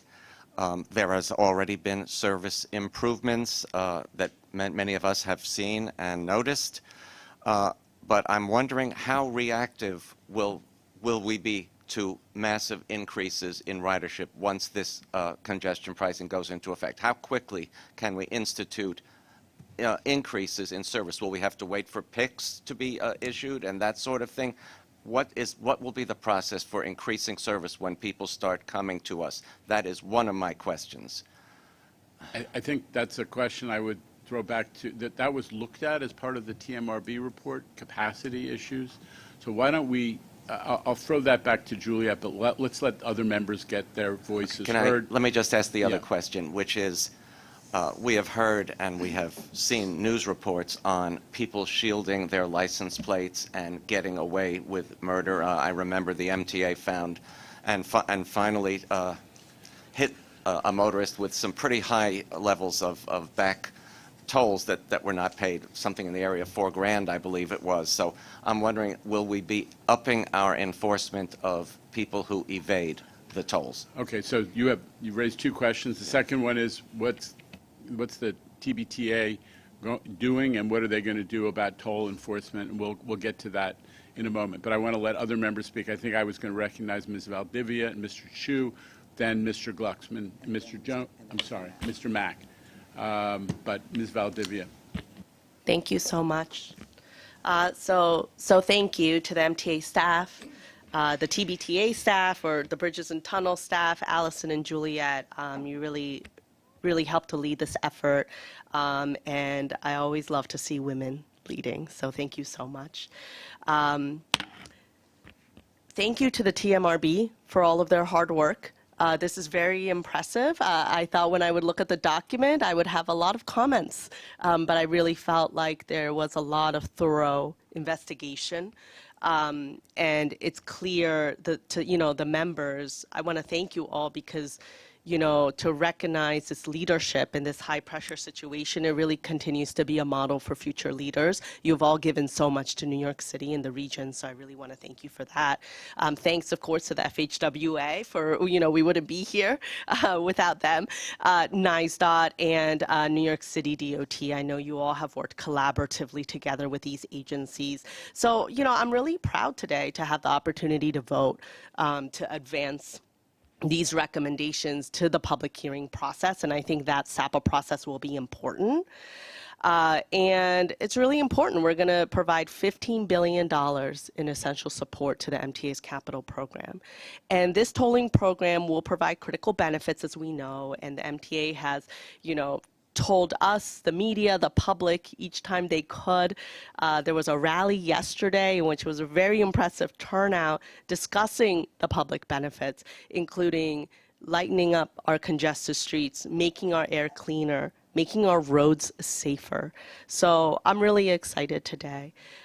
One thing, though, I do want us to be thoughtful of, because, you know, this report could not be issued if I didn't have one comment, right? One thing I do want us to be thoughtful of, and I've thought about this meaningfully for the past week, I suppose, since we really got these recommendations. And I want to thank the individuals that I've been able to talk to, get my questions answered, really understand the intent of the TMRB, because that's really going to be important. And it's important to me as a board member. You know, we really have to be thoughtful, of course, of those who shoulder the burdens of the new tolls, and super impressed by, of course, like Commissioner Zuckerman and other folks who represent suburban communities, because there is a burden that they will also have to endure. But I think about the yellow taxi industry a lot, and specifically about the yellow taxi drivers. They are still struggling to recover from the pandemic. There's still 54% fewer trips in the Central Business District and 25% fewer taxis on the road compared to October 2019. And, you know, in fact, I actually think the TMRB did recognize the unique nature of taxis in this report by moving from an exemption from the per day fee.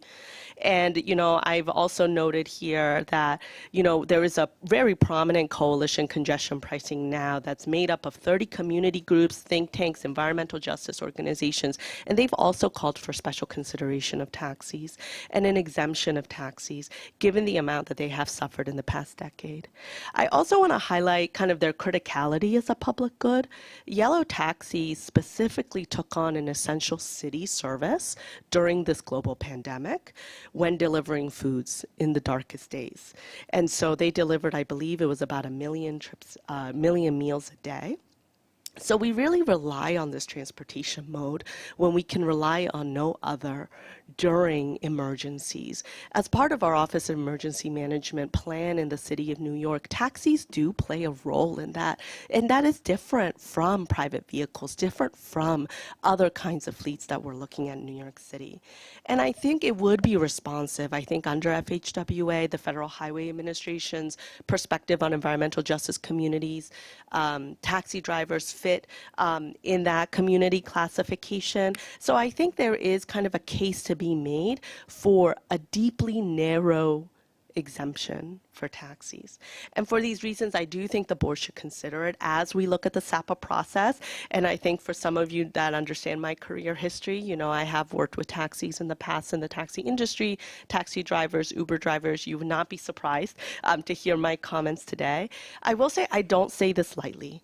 Right? I say this as a professional that's worked alongside advocates, policymakers, business leaders as yourselves, that's advocated for congestion pricing for the past decade. So I understand what it means to ask for an exemption.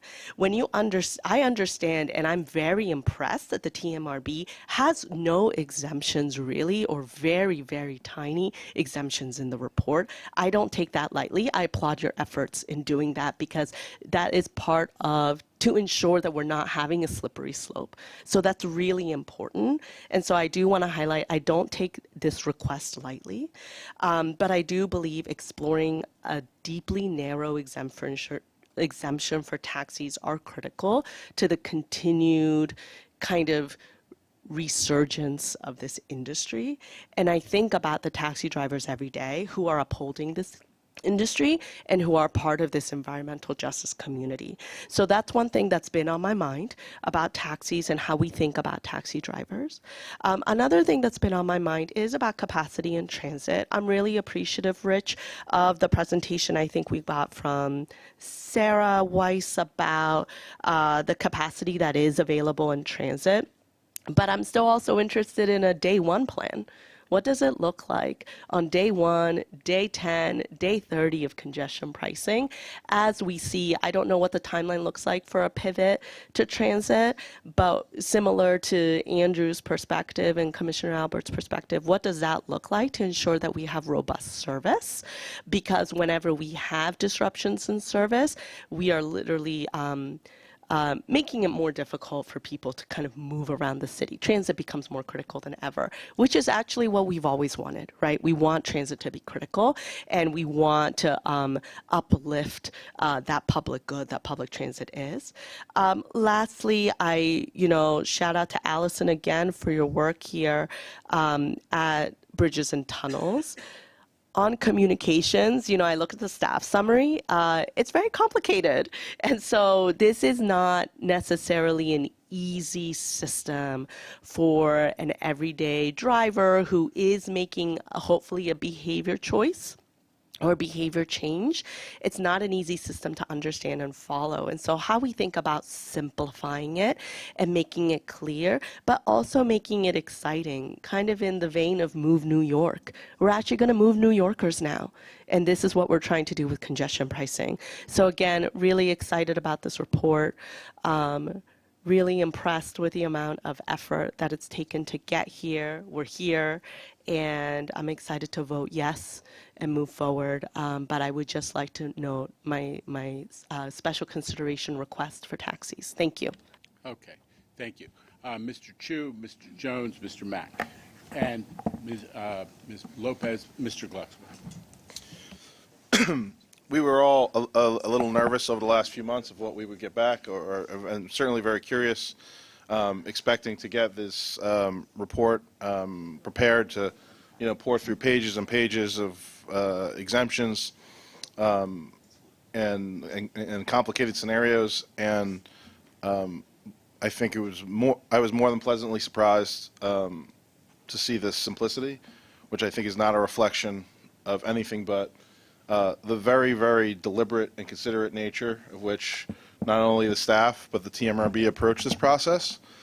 I think one of the things that's most impressive about these recommendations is how clearly devoid the final recommendations are of both any arbitrary inclusions as well as anything that reeks of politics, which is not a surprise to me given the composure of the TMRB. So I want to express, my gratitude. I know many of us are grateful for the work the board did, and of course, staff, Juliet and her staff, and I hope Juliet has a vacation booked shortly.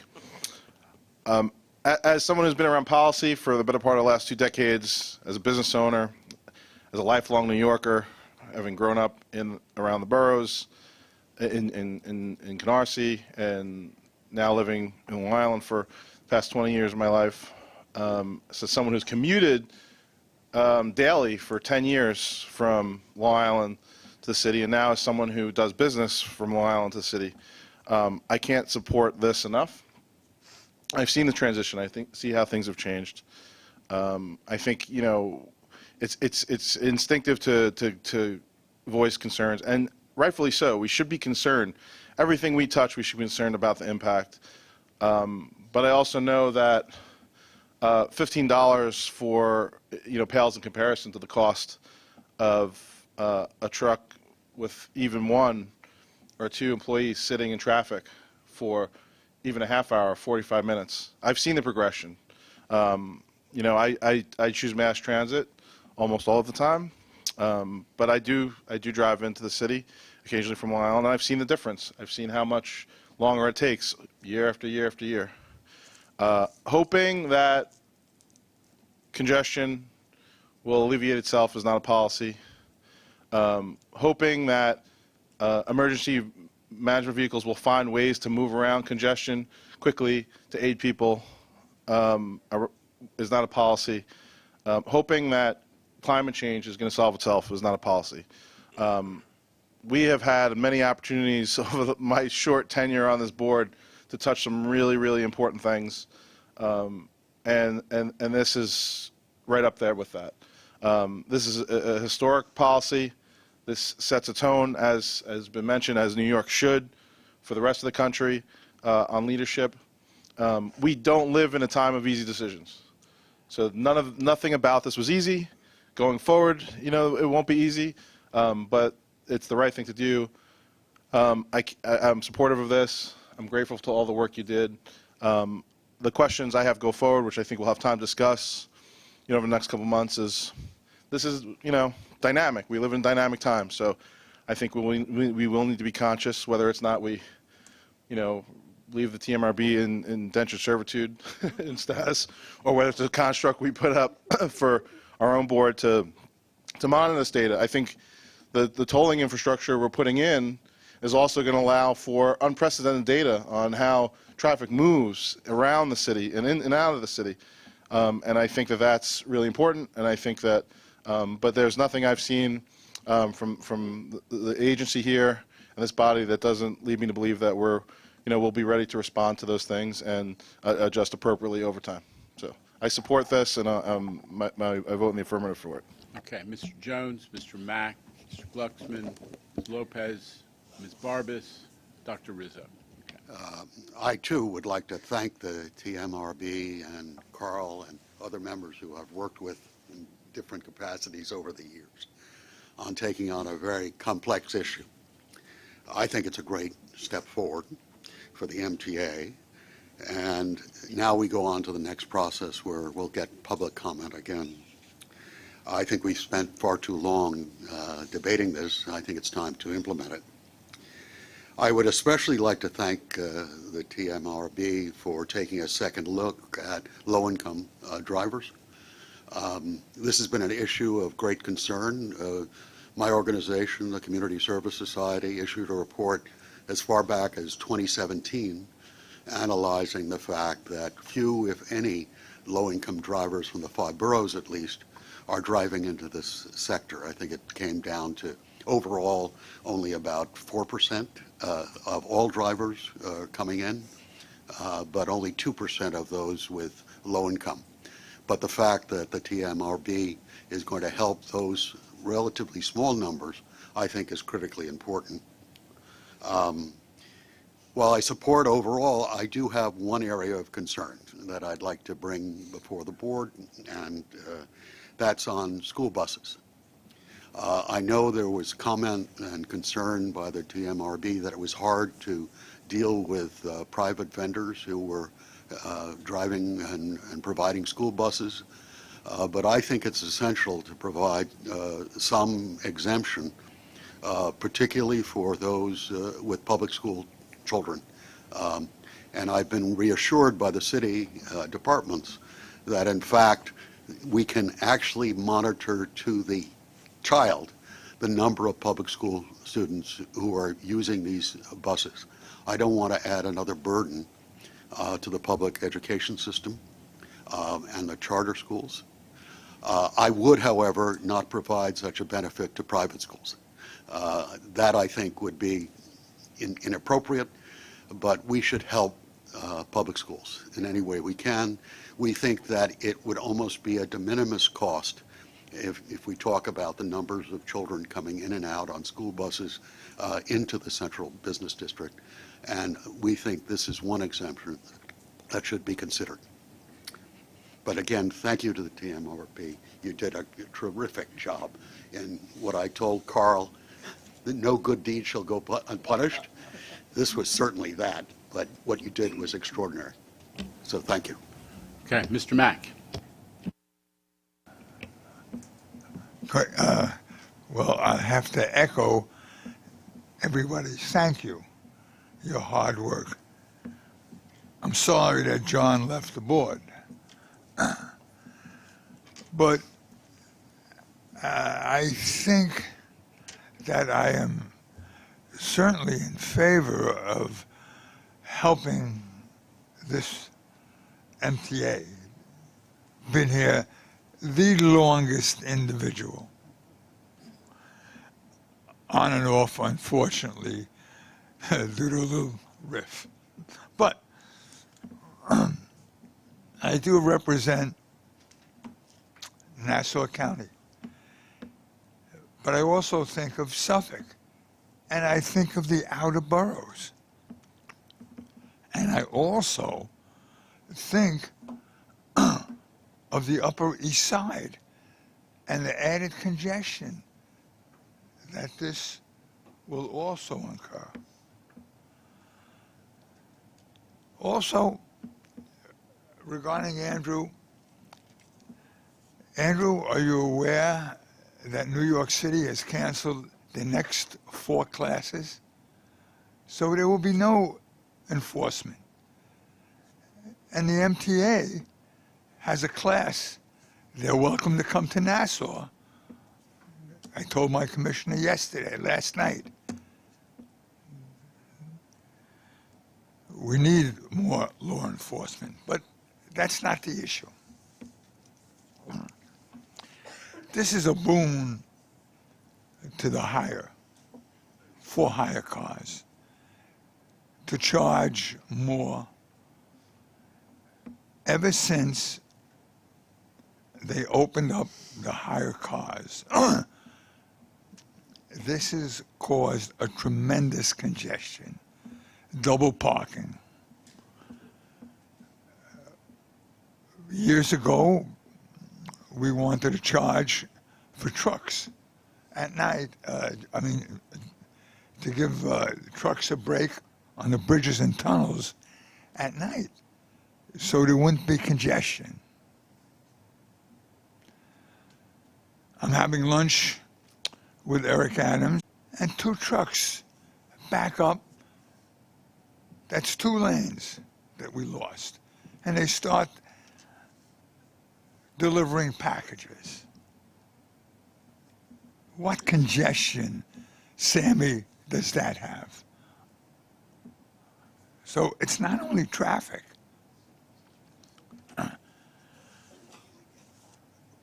We looked before at tolling all of the bridges, and there was about 5 or 6 that we could have coming in. Now, I'll tell you, the problem was that we couldn't put the toll booths in. It's a different story today. Maybe no one looked at that.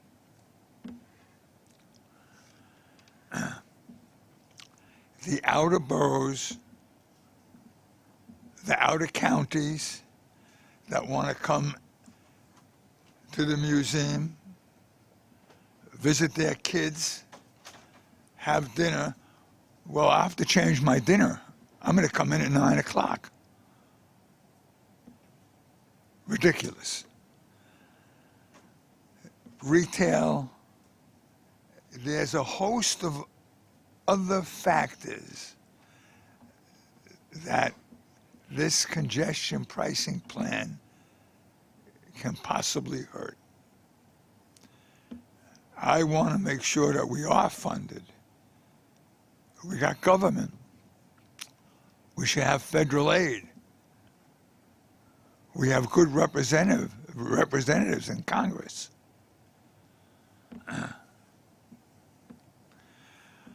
We're facing a possible recession. I hope not.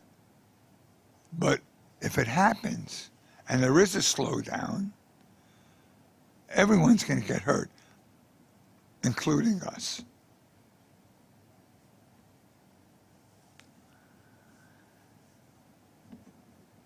And I do agree with David about the taxis. They have suffered because of the for hire. But this will be a boon to them to charge more. And I've noticed who uses mostly the for hire from 60th Street down going to work, young people. This morning, getting dressed, NBC was going over the number of individuals that are leaving New York. Those that make over 60, 9,000 a year, and those that make over 172. They're moving to the south, Florida, no income tax. Arizona just reduced their income tax. I just think that this is just an added burden. I know I'm a minority, but I've been here. I'm in business for the 4th generation. I could see what, God forbid, could happen to lower New York. Museums, restaurants, retail, parking lots. I can go on and on. And it's real. It's not just, it's $24. That's what it will be to go in and see your son or daughter, or to go to see a show, or to go to have dinner. I cannot vote for it. I'm sorry to say. And I would like to support it because the MTA needs the help. There's no doubt about it. But maybe there's other ways, tolls, federal government, other subsidies, other taxes. But I wouldn't want to hurt Lower Manhattan. And last not least, Jano, you're very well aware of the office market in Manhattan. The vacancy rate is going up, not down. I think, am I correct? Yeah, but the real estate community supports congestion pricing, so I think that Yeah, points I in the know, other direction. but I'm looking at it. By the way, I have no real estate, no business in Manhattan, so I have no axe to grind here. I'm just looking out for my fellow Americans. Thank you. Thank you. Okay. Mr. Glucksman, Ms. Lopez, Dr. Rizzo, Mr. Brown. I'm sorry, Ms. Barbas. Okay. All right. Okay. We're going to get to everybody, I swear. Thank you. Thank you to the board for all the fine work you've done. Funding the capital program is very important. I'll say it again. Funding the capital program is very important. But it shouldn't come on the backs of people who don't have a representative on the board, as I'm the only person west of Hudson in the New York area that's here today. And so I feel I have to speak up. The new capital program has nothing for Rockland County or Orange Correction, or Rockland I'll speak about. There's no direct rail access from Rockland County to New York. 20-year needs assessment has nothing for Rockland County in it either. And it's all about equity. Some small carve out for the 15, like possibly part of the $15 that there is, could be mitigated for Rockland County riders coming over the George Washington Bridge. That's all I have to say. Thank you. Okay. Ms. Lopez, I think, is next. Thank you, Mr. Chair. Thank you to the members of the board for your hard work, especially to dedicate such a long time during the summer to do this, and we truly appreciate what you've done. I was looking at the 5 key priorities that were listed, and I feel like number 5, which is keep it simple, should be number 1, because this is truly a document, and I think it was my colleague, Mr. Chu, who mentioned that we were expecting hundreds and hundreds of pages, and this 59 or so pages, or excuse me, less than that, 35 pages has made it extremely clear as to what we need to understand with respect to the structure and the recommendations that you are providing. Similarly, it was also important for me to read the footnotes, just because this reminded me, and as I believe Allison had mentioned, that the MTA has committed with respect to the final environmental assessment on additional monitoring, reporting, observations. And I think it's important for me to revisit that list, and perhaps for all of us to revisit that list, and perhaps to make that particular section available to the public so that they know that there is a lot more work to do in terms of how we are moving forward with this. One of the questions that I had, obviously, as I was looking at the footnotes, was the low-income discount plan should continue for 5 years. I don't think 5 years is enough, but at the same time, when we reference low-income riders, for me, it would be important to know how are we identifying low-income riders. Is it based on the federal poverty level? Is it based on the area median income? Is it based on another set of data? And how will we let them know? Because if I'm reading this correctly, they will have to register to receive the credit or the discount that they're going to get. So I think it's important for low discount riders that would be eligible for this to know how to go ahead and access that. The other point that I wanted to make, going back to, I think my colleague David Jones mentioned with respect to school buses, I know most of his comments had to do with city schools, but in addition to being in this board, I'm also a PTA member of my kids' school, and I feel like I've been a PTA member for a very long time as a parent.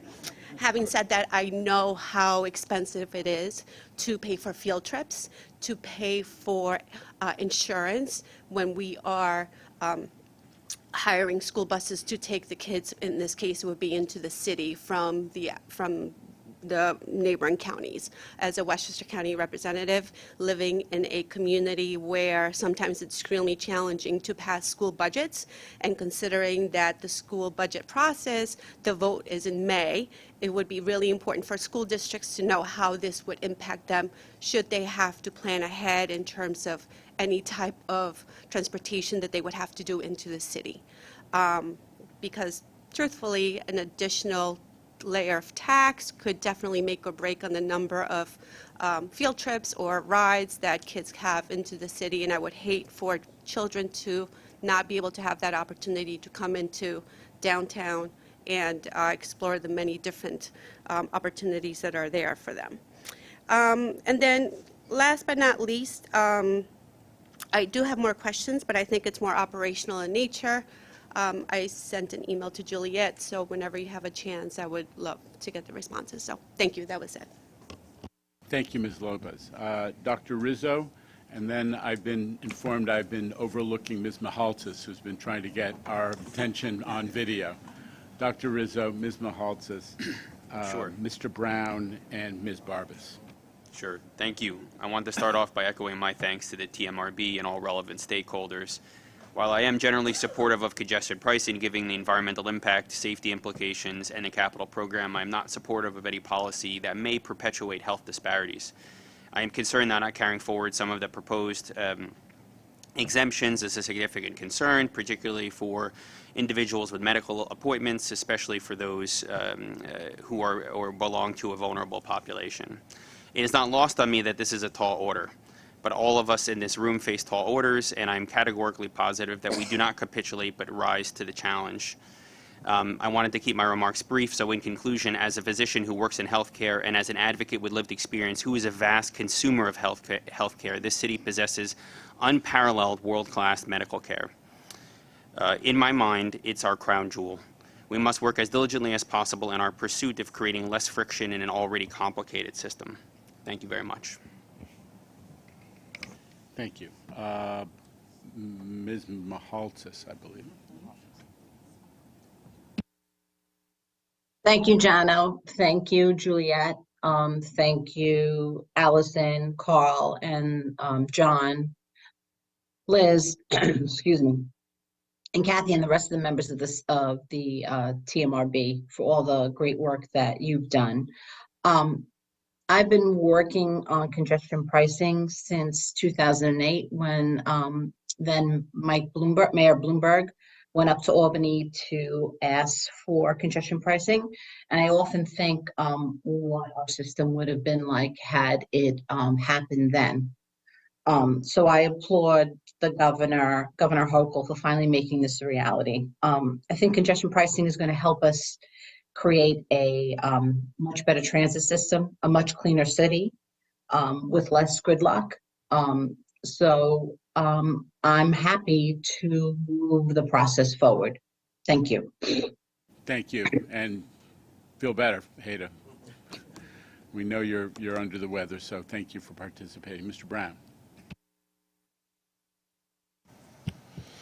Yeah, thanks for the work you guys have done. It's one thing to pass a law. It's an entirely different thing to implement the law and cover the details. And you guys have shouldered the responsibility. And also thanks to the staff members of the MTA that worked so diligently on this. But enough of the thanks. Everybody's thanked everybody here. You know, congestion pricing, I look at it as it's a statement of faith in the MTA service by the public, and many times we're an institution that the public loves to hate, yet the public rose to the challenge of passing this legislation in 2019, and you guys have driven it forward with solid policy proposals here. Particularly, I do feel that although John resigned from this board, you can see his fingerprints in a lot of these things. I know a lot of these issues that look like solid public policy to me came out of his mouth, and I'm, thank him for his service as well.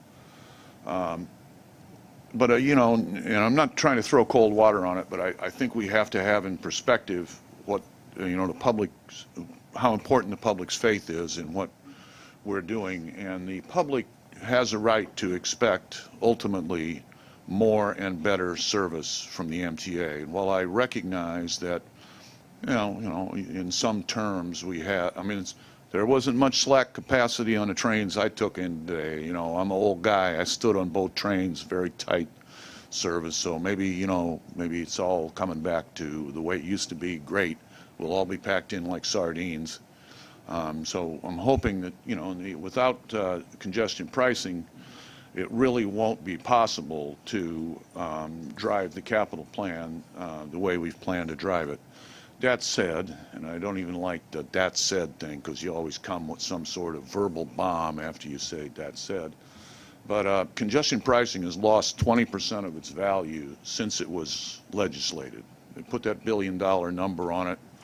I know it's something we've had to move around, but over the since 2019, according to the Bureau of Labor Statistics CPI numbers, the best I could figure, it's slightly more than 20% of its value, and even at that, it did not pay for the entire capital plan. So the rest of the capital plan depends on the faith of the public.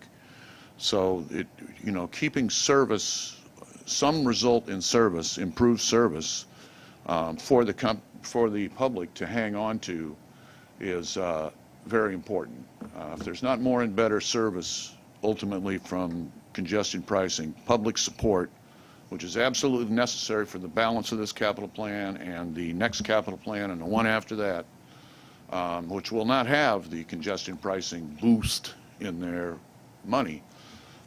That's all necessary. It's absolutely necessary that we get more service out there at some point on the trains and the buses. Thank you very much. Okay. Ms. Barbas. Thank you, Chair. Again, thank you, TMRB, and everyone who put in all this hard work. I think our goals and objectives are incredibly important, as everybody has stated over and over again, so I'm not going to do that. What I'm going to emphasize is the implementation, the execution. This is where all great plans do fall apart, as we know. So on the basis of good foundation, we need to really increase our efforts into monitoring and being very nimble in understanding where the changes are happening and being able to adjust for that in a timely way. So monitoring, I say instrumentation because one comment I'm going to make, and I know we're short on time, but I'm going to make a comment that is not very obvious to most people. The heavy trucks, and I'm not talking only the overweight trucks, but there are heavy trucks utilizing our roads and bridges that we can monitor with weigh and motion stations to understand the impact and the toll that they have, no pun intended, on the destruction or the maintenance effort, which is a huge number for MTA. It is a huge number. So right now, the trucking industry is making heavier trucks, and the axle design is different. Even the way the tires are inflated are different. So these point loads are really causing damage, potentially, to a lot of our bridges. Instrumentation, monitoring how this goes, the technology is there. We really need to do this because it's a user cost, isn't it? And we're talking about our financial costs. And I've been told that, well, this is not congestion. This is not, yeah, when the bridges take lanes out, it is congestion to do their repairs. So I think this is an important comment that we should monitor and see how that unfolds. Thank you. New entry, Ms. Soren. I started with a motion. I have to end it with a comment. I'm going to keep it extremely brief. I just thought it necessary. First of all, I can't imagine the amount of work that you put into this. Representing an outer borough, one that's always had concerns about carrying the brunt of decisions made for Manhattan. I've been asked a million questions, and when I've been speaking about this in the last week, it's incredible to me that I'm actually able to talk about it and answer questions and have a real conversation. And that means a lot because the trust was putting me to voice on behalf of the borough, which I do very proudly. So congratulations. I'm really looking forward to starting this process, hearing what all the constituents and all the consumers and everybody who's being impacted, listening to what they have to say. And I'm anxious to get this process moving. Congratulations for the incredible work. So of course you can count on my vote. Okay. Anybody else wishing to be heard? Okay. So a couple of questions have been raised. We want to answer those. And before we go to a vote, first question was the readiness of the TBTA team, the Bridge and Tunnel team, to do toll enforcement. Kathy Sheridan. Thanks, Chair. So we have a very aggressive approach to revenue recovery, and there are two arms to that. There's our administrative arm and also the very public-facing, enforcement you see at our facilities. So in 2023, just through mid-November, we are 67% higher in our revenue recovery than in 2022. So we've already recovered almost $32 million in revenue. And we have some partnerships that we're looking at with the city and also our state agencies that we are going to ramp that up through 2024. I think you'll hear more about that in our December committee meeting, but we are taking this very seriously, and we intend to keep ramping it up and recover as much of the revenue that we're losing as possible. Any questions about how serious they are? Go see that parking lot filled with Mercedes and late model Bugattis that Kathy Sheridan has now in TBTA's possession. So I'm going to, the question about school buses, I will try to answer that. We got the message of the TMRB's report that we do want to exempt school buses engaged in pupil transportation. Mr. Jones has narrowed that in his view a little bit, but that's work that needs to take place about how do we identify school buses, most of which are operated by private companies that are carrying public school students versus school buses that are functioning as party buses or otherwise.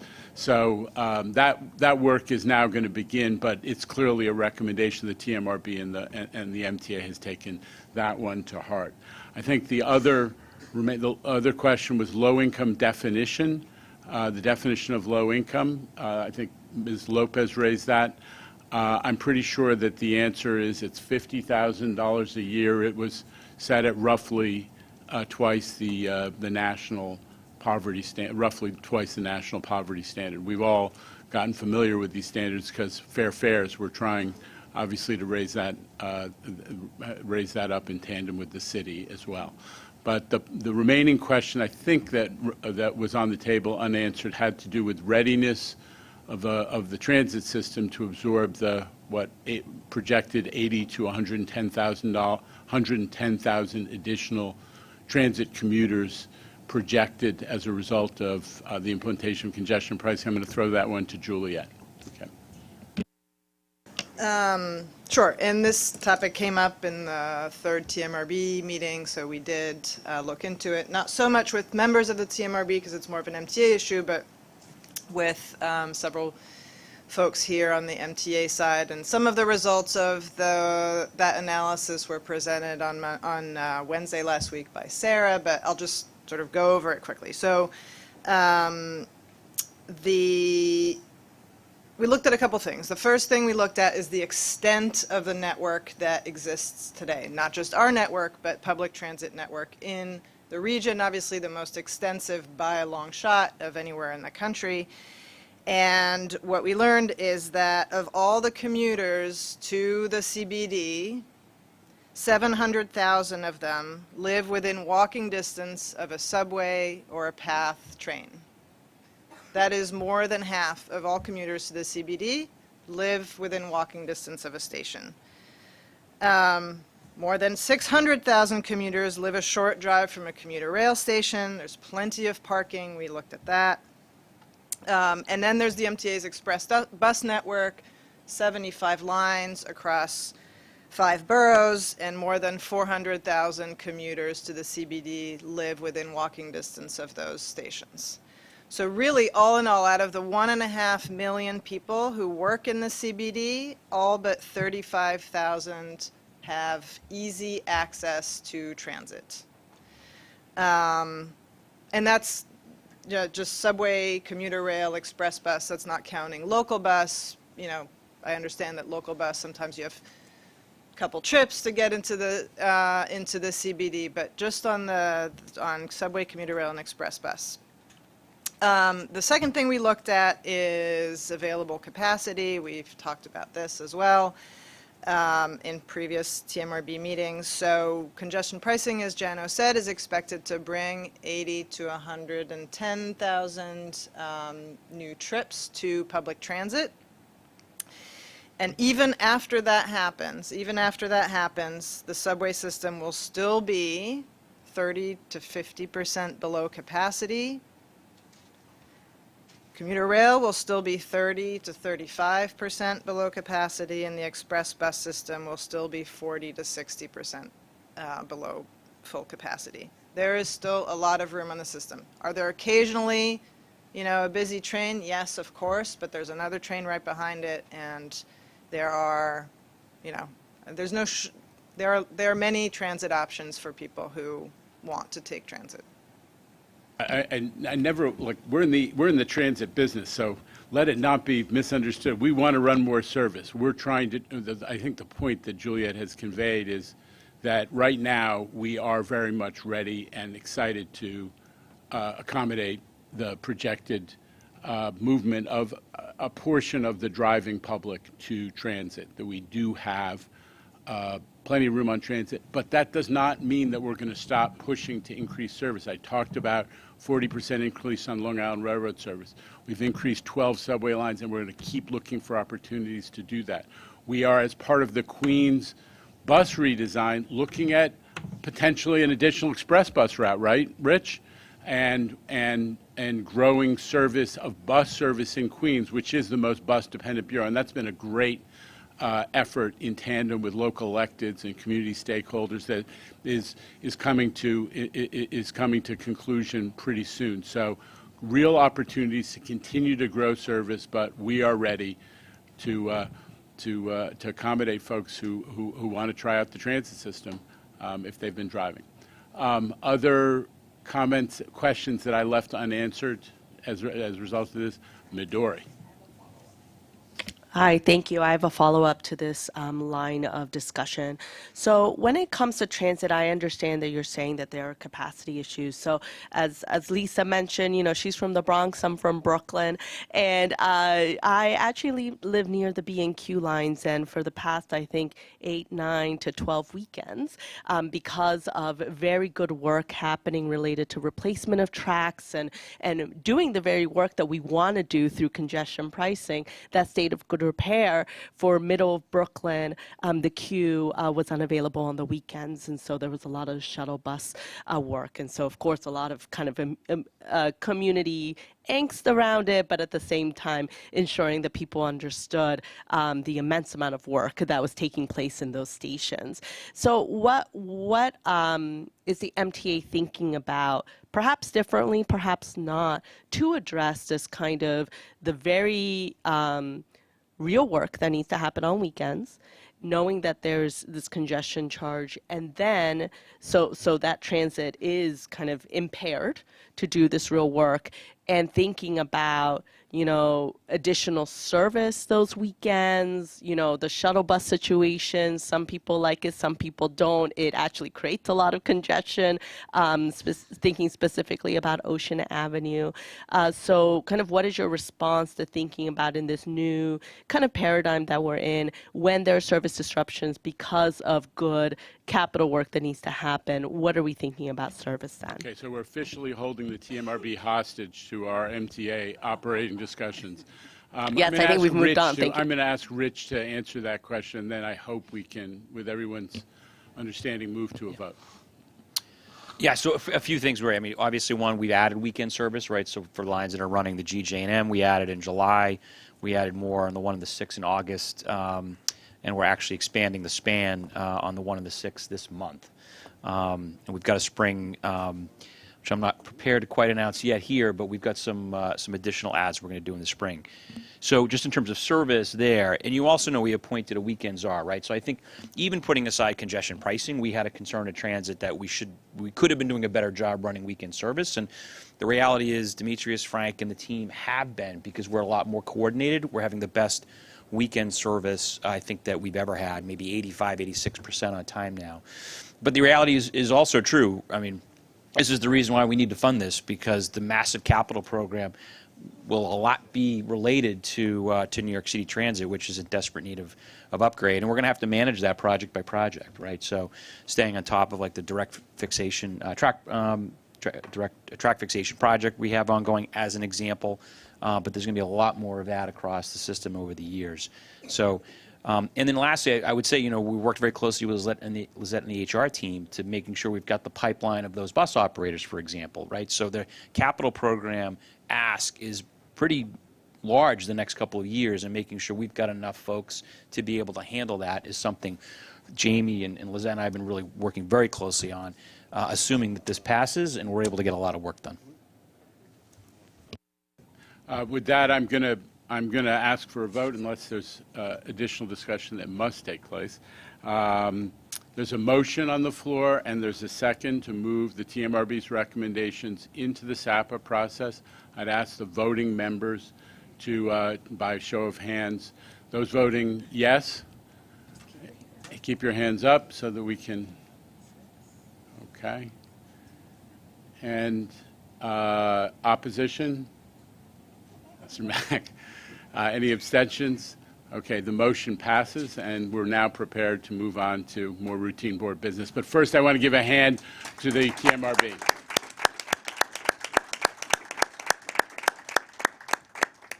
Thank you again for your tremendous service. From the sacred to the profane, the minutes have been, the October board meeting have been distributed to members. Are there any corrections or omissions? Mr. Albert is distracted, so I'm going to say no corrections or omissions. And no corrections or omissions. They are approved as distributed. Board Member Mack, would you, we lost Mr. Mack. All right, I'm going to move on to railroads. Mr. Chow. Chair, the Joint Railroad Committee met last Wednesday and has no items to report. Thank you, Mr. Chow. Ms. Soren, would you deliver transit? Ms. Mahalsis' absence. Mr. Chair, the Joint Railroad Committee met last Wednesday, and there are no items to report. New York City Transit. New York City Transit. Sorry. Next one on your list. No, that's all I have. That's all she was giving. Okay. That's all I was giving. All right. That one's on us. But the Transit Committee met on Wednesday, and I believe there are no items to report. Thank you. Ms. Barbas, Capital Committee. Thank you, Mr. Chair. The Capital Program Committee met Wednesday and reports the following. Construction and Development has 2 competitive procurement actions totaling $122 million. The committee considered these items, however, a quorum was not present. Today, I move these items for board consideration. Okay, so there are 2 competitive procurement items totaling $122 million. They're in the book. Is there a second for those? Mr. Zuckerman, second. All in favor? Aye. Any opposition or abstention? The items are approved. This concludes the Capital Program Committee report, Chair. Doubling back to Mr. Mack for the Bridges and Tunnels Committee. Yes. Mr. Chair, there are 3 procurement actions for approval of board. There are 3 competitive contracts totaling $10 million.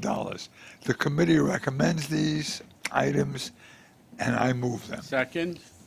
Ms. Barbas, all in favor? Aye. Any opposition or abstention? The items carry. Finance Committee, Mr. Zuckerman. Thank you, sir. The Finance Committee met last Wednesday, and reports the following. There are no actions for board approval. There is 1 competitive procurement for $12.8 million. The committee recommends this item, and I move it. Second, Mr. Chu, all in favor? Aye. Any opposition or abstention? The item is approved. There are 6 real estate items this month. There is 1 administrative action item for an all-MTA agency modification of the existing policy covering license transactions for non-revenue generating uses on MTA agency property. Yes. In addition, there are 3 transactions for New York City Transit, 1 for Bridges and Tunnels, and 1 for Metro North. The committee recommends these items, and I move them. Second. Ms. Lopez, all in favor? Aye. Any opposition or abstention? Thank you. The real estate items are approved. And this concludes the Finance Committee report. And that brings us to, we've concluded today's agenda items. May I have a motion to adjourn? Thank you, Mr. Mack. Thank you, Dr. Rizzo. All in favor? The meeting is adjourned.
is Jano Lieber.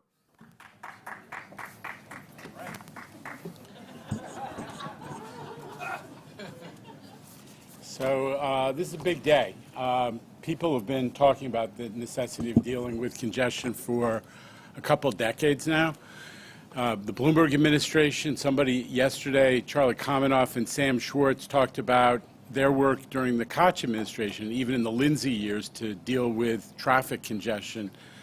That's something that was hurting the city's economy and hurting the city in so many other ways.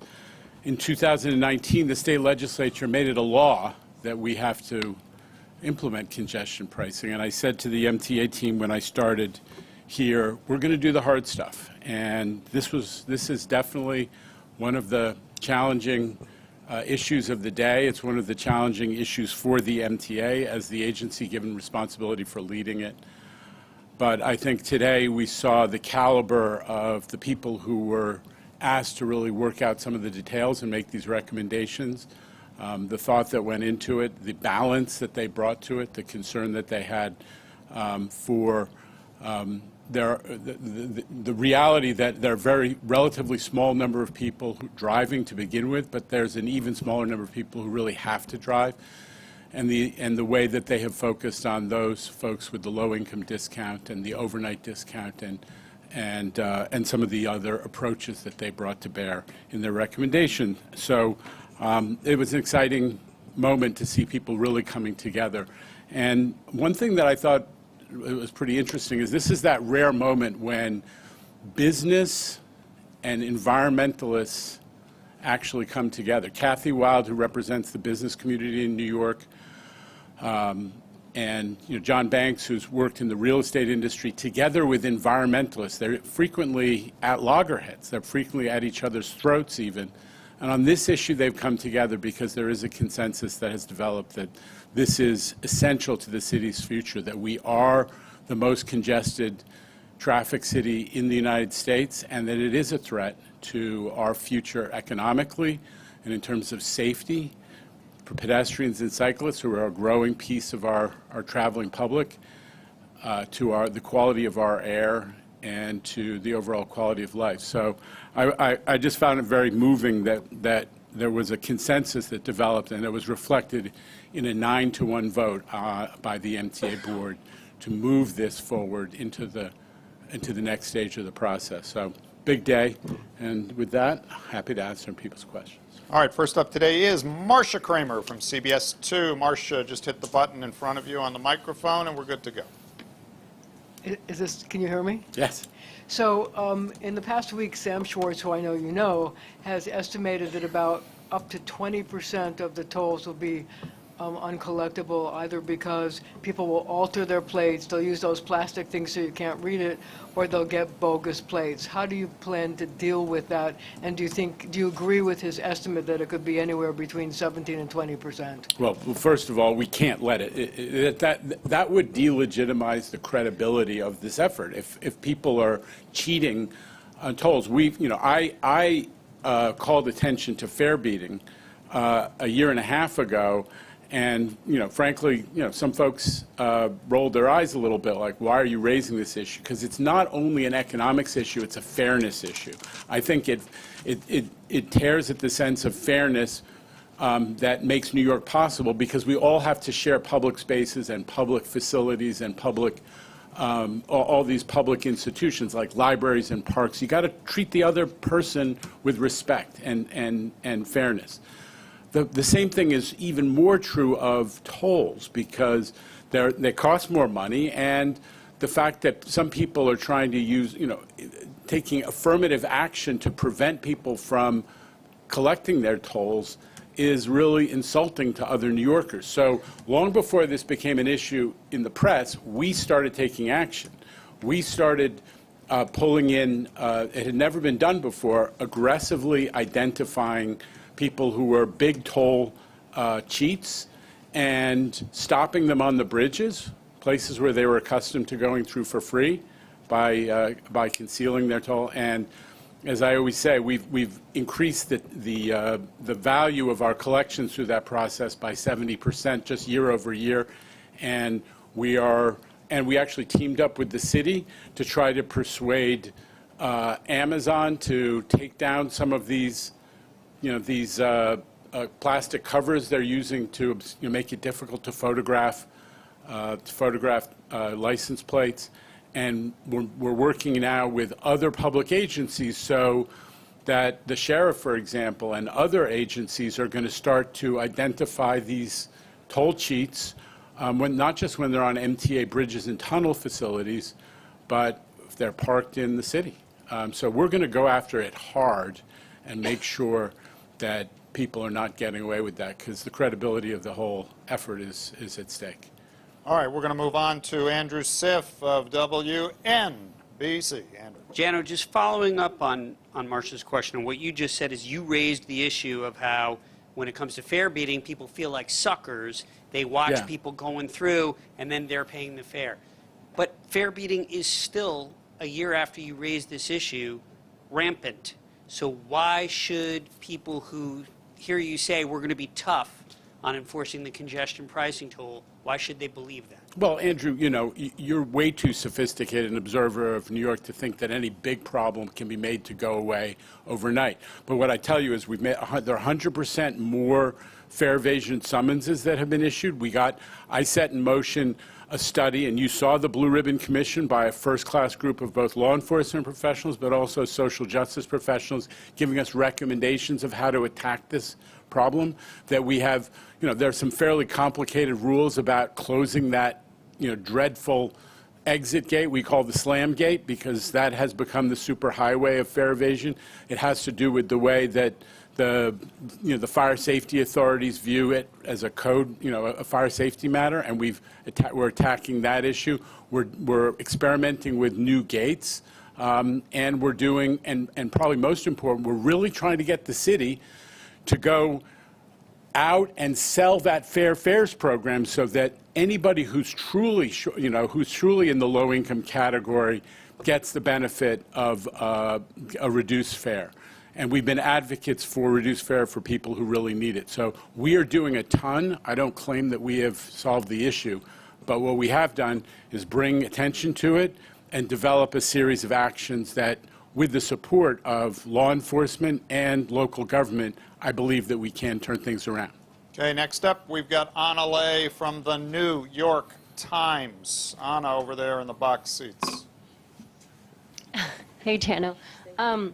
I'm really curious about what kind of changes are realistic at this point, to the TMRB recommendations, because I suspect that any significant changes are going to kick this back to, like, another environmental assessment or something really, rigorous like that. So I'm just really curious about the process at this point. I mean, how likely is it that there's going to be significant changes? Like you mentioned, considering an exemption for school buses, for instance, and then there was talk of taxis also today. So I don't know, what's even possible at this point? Okay, so we are allowed to make changes during and after the SAPA process, this state process that calls for additional public outreach and public comment and ultimately hearings. So there'll be there's going to be a 60-day public comment period. There'll be 4 public hearings. They'll probably take place in very late February, early March. So there is a process where we are going to listen to the public very much.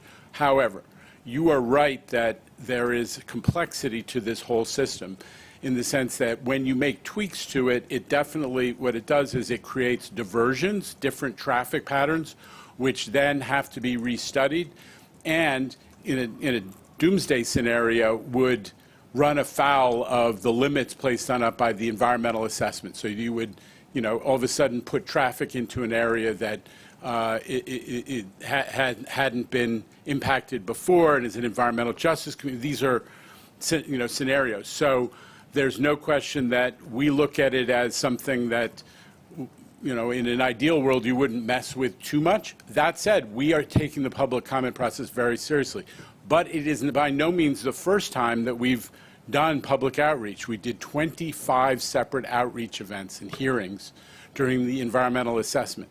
We took 70,000 public comments and responded to every one of them. So there's been a lot of public dialogue. We have a great proposal on the table. that I think has gotten very positive reviews from the TMRB. And now we're going to go out to the public yet again, but we're not ruling out changes if we hear something new or different that we need to take account of. I'm also really curious, like, once this thing does roll out and there's Yes. potentially negative outcomes, how complicated is it to go in and change things? Is there going to have to be another EA or? There is provision for adjustment afterwards, to mitigate, and will be, part of the process is that we have to do a ton of monitoring. We haven't talked about this a lot so far with all of you, but there's a huge parking study that New York City DOT is going to have to undertake. One of the reasons that you're seeing scanners, the infrastructure, tolling infrastructure on, for example, uptown avenues and not just on the ones that come into the CBD, is we're actually going to be monitoring traffic in both directions and using that data to evaluate what tweaks and adjustments may need to be made over time. So we're using this as an opportunity to learn. Not everything will be exactly as predicted. Remember, we're using models which are created by human beings, and they're really complicated. They take weeks to run. So they probably won't be perfect, and we will have to make adjustments, but they're going to be based on data and real-life experience. All right, we're going to have to limit follow-ups just the size of the crowd. Juliet Papa back there representing 92.3 FM, 1010 WINS, CBS 880, the Odyssey app. Juliet, go ahead. Hi, Juliet. Thank you. So talk about the rollout specifically. I can't imagine it's just let's flip the switch and the cameras go on. What are you anticipating doing, informing people, and accommodating, as you're saying, backlog or backup of traffic at, the 60th Street location? Well, again, the great thing about modern tolling infrastructure is there's no toll plaza, there's no toll takers, so I don't anticipate any backups at 60th Street as people, all of a sudden get stopped. No one's going to get stopped coming in. They're going to go through, there's going to be, photograph taken of their license plate, and that information is going to be processed. But you're right, Juliet. We do have to make sure we do outreach to everybody, and we're going to do a ton of it, not just on the MTA system. We're going to go through all of the avenues of the media. I expect your friends at WINS are going to be part of that process. We do need to make sure everybody knows that this is going to come online when it does. We're still a little ways away, and we've talked also about the risk to that schedule. But there's going to be a full suite of public communications undertaken with the city and the state, as well as our own media, and just regular old advertising as well. All right, back on this side, we've got Samantha Liebman from New York One. Sam. My question is, first of all, you didn't address the yellow taxi exemption in your comments. And John Samuelson was concerned about not providing enough service in the outer boroughs where there are transit deserts, where buses are the only transportation, and mostly express buses which have limited service, and that there's no incentive to get people in those areas out of their cars. In London, they ordered like hundreds of new buses and provided new service ahead of rolling out congestion pricing. Is that going to be considered at all to incentivize people to use mass transit? Sam, with all due respect, we got to focus on the numbers. That's our job, all of us, both the press and the MTA. First of all, subways. Yesterday there were just under 4 million people on the subways. The first Tuesday in November in 2019, there were 5.8 million people, okay? There is a lot of capacity on the subway system. The bus system is not far off in terms of the percentage relative. The express bus system, we run 75 plus express bus routes. They're running at 40% of capacity right now. So there is room on the system, and given the fact that we're talking about, we're short, you just using that one comparative that I gave you, we're short 1.8 million riders of where we were before. That's a big number, and the projections, you got to convey this. The projections are that no more than 180 to 110,000 people are going to be incentivized to move from onto transit from driving. So we got a lot of room. Number two is, if you look at those neighborhoods that people talk about when they say it's a transit desert, are there people in those neighborhoods who are actually using transit? The answer is yes. So let me just tick off a couple neighborhoods that sometimes get talked about this way. Flatlands in Brooklyn. It's beyond the reach of the IRT subway, the junction. The subway service ends at the junction around Brooklyn College. A lot of people take buses beyond that point. 8 to 1. People who live in Flatlands, for every 9 people, 8 of them take mass transit to the CBD, not taking a private car. Gerritsen Beach, which I think is John Samuelson's home turf, the number is 11 to 1. 11 to 1. Woodlawn in the Bronx, the number is 7 to 1. Bayside, 4 to 1. So what needs to be understood, and I count on you guys to convey it, is when people talk about transit desert neighborhoods, when you actually dig down and look at them, people in those neighborhoods are using mass transit. Sometimes they have a transfer. Sometimes they use an express bus. Sometimes they use the Long Island Railroad. By the way, a lot of folks in Bayside, for example, Woodlawn, those are Metro North and Long Island Railroad service neighborhoods. There's been a doubling of service to those kinds of outer borough, inside the city commuter rail stations. Doubling of service since 2019. And at the same time, we have brought down the price about 40%. So now you're paying $5 for an off-peak ticket on commuter rail, Metro North or Long Island Railroad, if you're traveling inside the city from Jamaica or from Fordham in the Bronx into the city.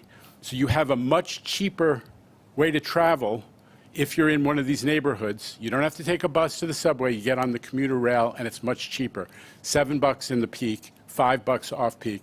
Probably it's a 40 or 50% price cut from what it was before COVID. So we've increased service on the subways. We've dramatically increased service on the Long Island Railroad. Both Long Island Railroad and Metro North, a lot more service to these in-city stations, lower prices in the in-city stations. And you've all heard about what we're doing on 12 subway lines. So, and finally, Sam, since all this stuff is important because it goes to this question that keeps getting raised, we are actually coming towards the end of the Queens bus redesign. Queens is the most bus-dependent neighborhood, and that looks like we're going to grow service. We're not just redesigning. We're not just redesigning the whole system, not going to trolley barns that were closed in the 1940s, for example. We're dealing with that, but we're also talking about adding service, including some express bus service. So good stuff that's already happened, more to come. All right, dead center in the VIP seat right there, Nolan Hicks from the New York Post. I think the larger critique that Samuelson's offering is that the transit options from Flatlands or wherever aren't terribly convenient. Like, those trips take a long time to come into the city that way, and that's why folks who do opt to drive from there often opt to do so. So can you sort of walk through the rationale of not boosting service beforehand with that portion of the critique in mind? Listen, that's a new. I mean, that's a more a new angle. I'll tell you this: when I looked at a lot of times when people during the TMRB process were looking at some of these neighborhoods and saying, well, you can't get there at night. I looked at how long it would take you to get there at night versus in a car, and the difference was like 10 to 15 minutes, even if you took a bus to a train. So I'm not sure. I have to dig down to answer that question, but I'm not sure I buy into the premise that it takes longer, especially since congestion means driving takes a long time. It takes a long time to get down the Gowanus if you're coming from, the southern, portions of Brooklyn. It takes a long. No one thinks that it doesn't take a long time to get on the LIE and through the Midtown Tunnel. So I'd have to look at specifics, but the best evidence of transit appeal, I think, from some of these outer borough neighborhoods we're talking about is that, 8 to 1, 7 to 1, people are taking transit. They're voting. They're voting with their proverbial feet. And to sort of follow up on that piece of it, there are questions about the convenience of the service coming in from communities beyond the city, suburban communities, whether it's Suffolk or whether it's the west of Hudson, the board member, Mr. Gluckman, brought that up, asking for a toll for people who come in from Orange or from Rockland because there is no direct service into Manhattan. If you're coming in from Suffolk, for instance, Patchogue has, I think, 2 direct trains a day into Manhattan. The last one is before 7 a.m. in the morning. And now people are going to be charged a toll if they opt to drive. And so they sort of say, you know, it's not convenient as it is, and now you're going to charge me to come in. What's up? Yeah, so the key phrase that you use, which is a little bit of a dodge, is direct. Those people in Patchogue, as you know, can change Jamaica. There are other, they have connections that do get them into the city. People in the Long Island Railroad system are changing a lot. I'd like to look at that specific condition. Long Island Railroad service, if you're trying to convince your colleagues here that Long Island Railroad service isn't sufficient after we increased it by 40%, we're going to have to look at the numbers together. It is pretty convenient. All right, let's move on to New Jersey. Larry Higgs standing by on Zoom from Newark. Larry, good afternoon. Good afternoon. Thanks for taking my question. Actually, I have 2 questions. One has to deal with a comment that you made and your capital construction president made about the New Jersey lawsuits potentially delaying capital projects. My question is, how much of a delay will those lawsuits result in those projects? And have you asked the courts for an expedited hearing of those lawsuits? Well, Larry, the answer is we haven't yet quite figured it out. It has to do with a lot of variables about when we're going to be able to spend certain other funding sources available to the capital program. But there are going to be delays because, you know, to the extent that any lawsuit, especially one, frankly, as serious as a federal lawsuit by the state of New Jersey, means that we can't absolutely count on money showing up. It's hard to award a contract when you don't have a certain revenue source, Larry. So there are potential impacts. We haven't worked through exactly how much and how many different projects and which projects. But one that we know was talked about today is the resignaling of the A train in Brooklyn. That's one that bugs me a lot. The A train is our longest line. It carries a lot of people from the Rockaways in central Brooklyn and upper Manhattan neighborhoods, which are really transit dependent. They have a lot of poor people, and they deserve the same reliability and frequency of service that we've been able to create on the number 7 line and the L train with having these new signaling, the CBTC, the computer-based train control signaling. And that project, because of its size, is the first one to be designated as delayed. But we're hoping that New Jersey wants to resolve this and that we can start to work together. You've heard me say it, Larry, but I'm going to say it again. I think that this is, putting the politics aside, I think that this is good for New Jerseyans for a couple reasons. One, more New Jersey commuters get on the MTA than drive.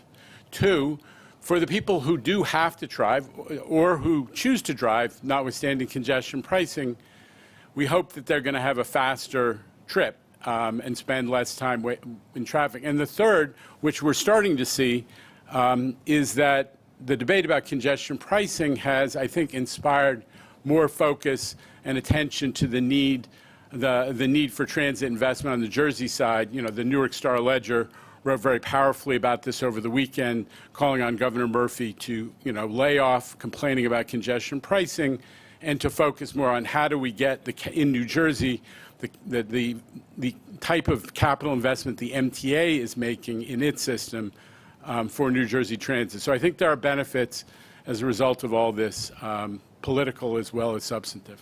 All right, from New Jersey, let's go to Rai Rivard, who seems to be at the California delegation of Politico over there. Rai, good afternoon. I'm in our DC newsroom. Thank you for taking my question. Given what you've just said about the sort of leverage that New Jersey has with this litigation pending, given what some of your board members talked about in terms of exemptions, and given some of the comments that Mayor Adams had yesterday about ongoing negotiations and sort of flicking at possible exemptions, can you talk about the negotiations and sort of what's up for grabs and what is, firm and not firm right now? Thank you. Well, we just adopted the TMRB's recommendations, hook, line, and sinker, for the purpose of putting them out for public comment and this, what we call the SAPA process, the public comment and the public hearings and all that goes with that. So we're not, saying we're negotiating anything. What I think the mayor has highlighted are two things. One is he's made a pitch for fully exempting yellow cabs based on their the condition of the industry, which is not about congestion. It's about this other factor, and it's one we're all very sympathetic to. But the TMRB was really charged with dealing with congestion, right? That was their brief, and they responded to it, as well as being respectful of the fact that the yellow cabs are very reliant on the CBD because they are street hail as opposed to, the prearranged rides. So that's why they were given the lower toll. So we're gonna continue to look at the yellow cab issue, but it is one of those things when you change any aspect because there's so many trips generated that it does have these knock-on effects. Carl Weisbrod used the phrase that the whole thing is a bit of a Jenga puzzle. If you change one aspect, the whole thing starts to unravel or fall apart. I don't know if it's quite that much, but it's definitely there's a really complex calculus if you change anything. So we're going to look at it again, but that was the one thing the mayor raised. The other, I don't think there's any disagreement with. We want to exempt, I think that everybody, the TMRB and the MTA, want to exempt school buses engaged in pupil transportation. The complexity is most of the school buses are privately operated companies, then their spare time do other kinds of trips, including party bus type trips, and we need to go through the process of figuring out how do you monitor when it's a pupil transportation situation and when it's something else. So there's really one issue that, from my standpoint, that the mayor's put on the table, and it's certainly going to receive attention through the public comment and hearing process. And back in the House, the anchor of Fox 5 Subway Stories is with us, Arthur Chen. Arthur. Thank you, Tim. Jana, maybe the taxi surcharge has something to do with this. A lot of people look at the success for congestion pricing. They start looking at other cities that have done it. Yeah. And there are many people who feel like London, although it got good results in the beginning, that maybe it lost some of that traction. Is there anything specifically that's being done here to make sure that that doesn't happen in New York? Well, when people talk about London, I think there's one thing being missed, Arthur, and it's super important. London, there's been an increase in the number of people who come to the central business district, dramatic. I think it's close to 25%. It's somewhere between 20 and 25%.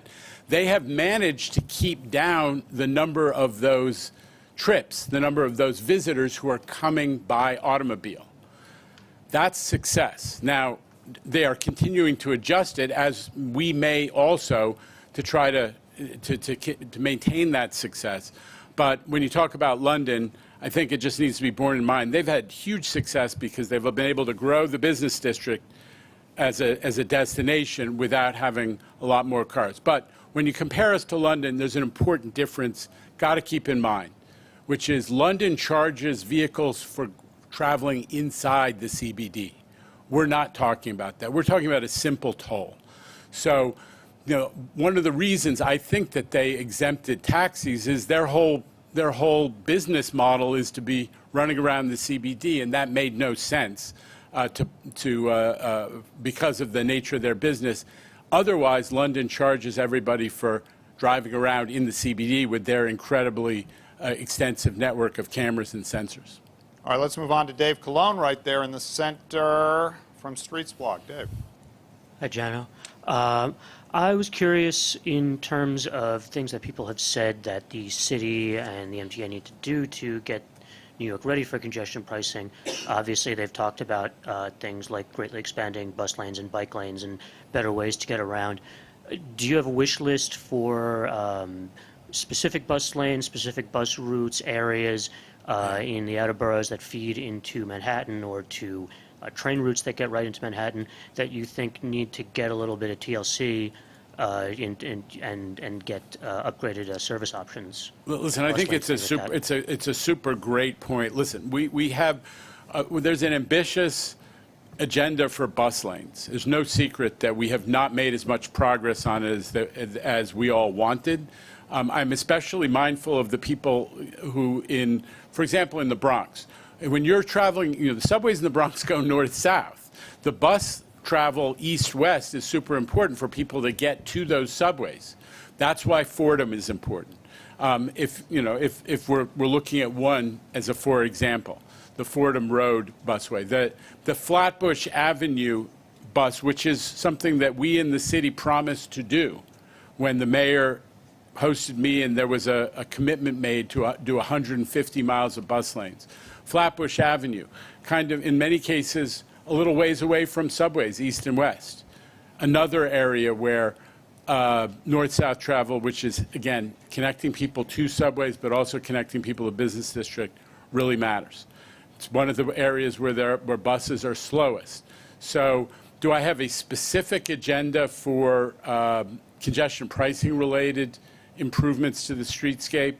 Honestly, I don't have one. I would like to see us maximizing the bus lanes that we've already got, 2nd Avenue, 1st Avenue, right? We should try to make more of those because they're a little ways away from the subway. Some of the success of the 14th Street busway speaks to the possibility of let's have even more bus prioritization on the east-west, on the crosstown routes. So there are things that we can do in response to your question that would improve the bus network for congestion pricing. I'm not an expert on the bike transportation network, so I don't really feel appropriate for me to comment, but the bus network, we can always do more, and it starts with bus lanes and getting them done, and also once we have them, making sure that they're not blocked. That's the big issue right now. We got a lot of bus lanes, but there's too little enforcement. We're trying to do more of that with ABLE. All right, let's move back to the mezzanine over there. Joaquin Torres from Univision. Joaquin, good afternoon. Where's Q? If you're going to want to comment, if you want to comment in Spanish, So 2 questions. The first one, what about the electric cars? Because they are not polluting as the same as normal cars. Is going to be in the future an exemption? And the second, what about like the efforts that some federal electoral officials are treating to like stop new grants for MTA if there's not a tax exemption for congestion pricing? If that happens, it will be a nightmare. How it's going to affect MTA economical endeavors? Listen, it's a little nutty when federal officials talk about punishing the MTA for doing congestion pricing. Congestion pricing is a program of the federal government. The value pricing pilot program, VPPP, is a federal program that invited us to do an innovative tolling program that was intended to reduce congestion and improve safety and reduce climate impacting emissions. So we're doing this with the sponsorship of the federal government. For them to talk about the federal government punishing us is nuts. 2, I'm not too worried because we have great New Yorkers representing all of us in Congress, led by Chuck Schumer, who is New York's hometown hero and the guardian angel of transit in the United States Congress. So I'm not too worried about those kinds of threats. All right, as we wind down, let's go to Steve Nesson right there from Gotham as WNYC. Hey, Jano. 2 questions. I promise the second one's really fun. The first one's short. Are you worried that the chair of the Bridge and Tunnel Committee that will carry out congestion pricing opposed the program today? Do you think you need a new chair for that committee? No. And at the risk of... Yeah. I have to say, in fairness, David Mack he obviously disagrees with this. He's been very clear, and he represents, an elected official who's on record disagreeing. But he's been very professional in how he's been dealing with us through this process. Fine. And because I work in radio, I need like a more pithy cut from you today. I'm not so pithy. It's a big Everybody day, knows Jano. it. It's a big day. 50 years Tough. of congestion pricing discussion. Mayor John Lindsay couldn't do it. How big a day is today? What? What do you want? Congestion pricing? How When do historic you want is it? today's Now. decision? How historic is today's decision? Listen, Steve, it's a big day. We've been talking about congestion pricing for decades. The Bloomberg administration did a ton of work laying the groundwork for this moment, and the New York State legislature made it a law. People forget that, but it's a law of the state of New York in 2019. We're getting very close to the end of this journey or the beginning of the new journey, and it is exciting. Do you need him to do a promo for All Things Considered while you got his attention? I mean, seriously, let's go to Ben Brockfeld right next door from AM New York. Ben. Hey, Jano. I wanted you to see if you could get a little more specific on something you mentioned a little earlier in the Q&A, a, quote, huge parking study that New York City DOT has to do. Obviously, Allison. DOT isn't part of the MTA, but I wanted to see if you could detail a little bit about what that would involve, what it's trying to measure, where it's measuring things, et cetera. That's when you said you need a lot more detail, I said the magic word, Allison de Sereno. Come on. The question is a little more detail on the DOT parking study. What's going to be done? Yeah. In terms of the parking study, it's actually something that City DOT is working on right now to determine exactly what they're going to be looking at, but it is required by the legislation, so it will be delivered as per the legislation. Which is when? I believe it's 18 months after the go-live period. Is there anything, I know you just said that they're trying to figure out what they need to look into, but is there anything, broad strokes, that right now that they are trying to look into, try to see what impacts and where or something? They'll be looking at a number of different things. Obviously, they'll have to look at the availability, they'll have to look at cost, they'll have to look at areas, but again, they're going to want to take a look broadly at what we're seeing, sort of what they know today, but also once it starts to go live, they'll be looking at that as well, I'm sure. Speaking of New York City DOT, especially given, the comments the mayor has made, John Samuelson resigning from the TMRB. I know you've said that, they've been a strong partner throughout this, but are you worried about that strong partnership withering at all? No. All right, we move to Michelle Kasky right next to you, Bloomberg News. Michelle.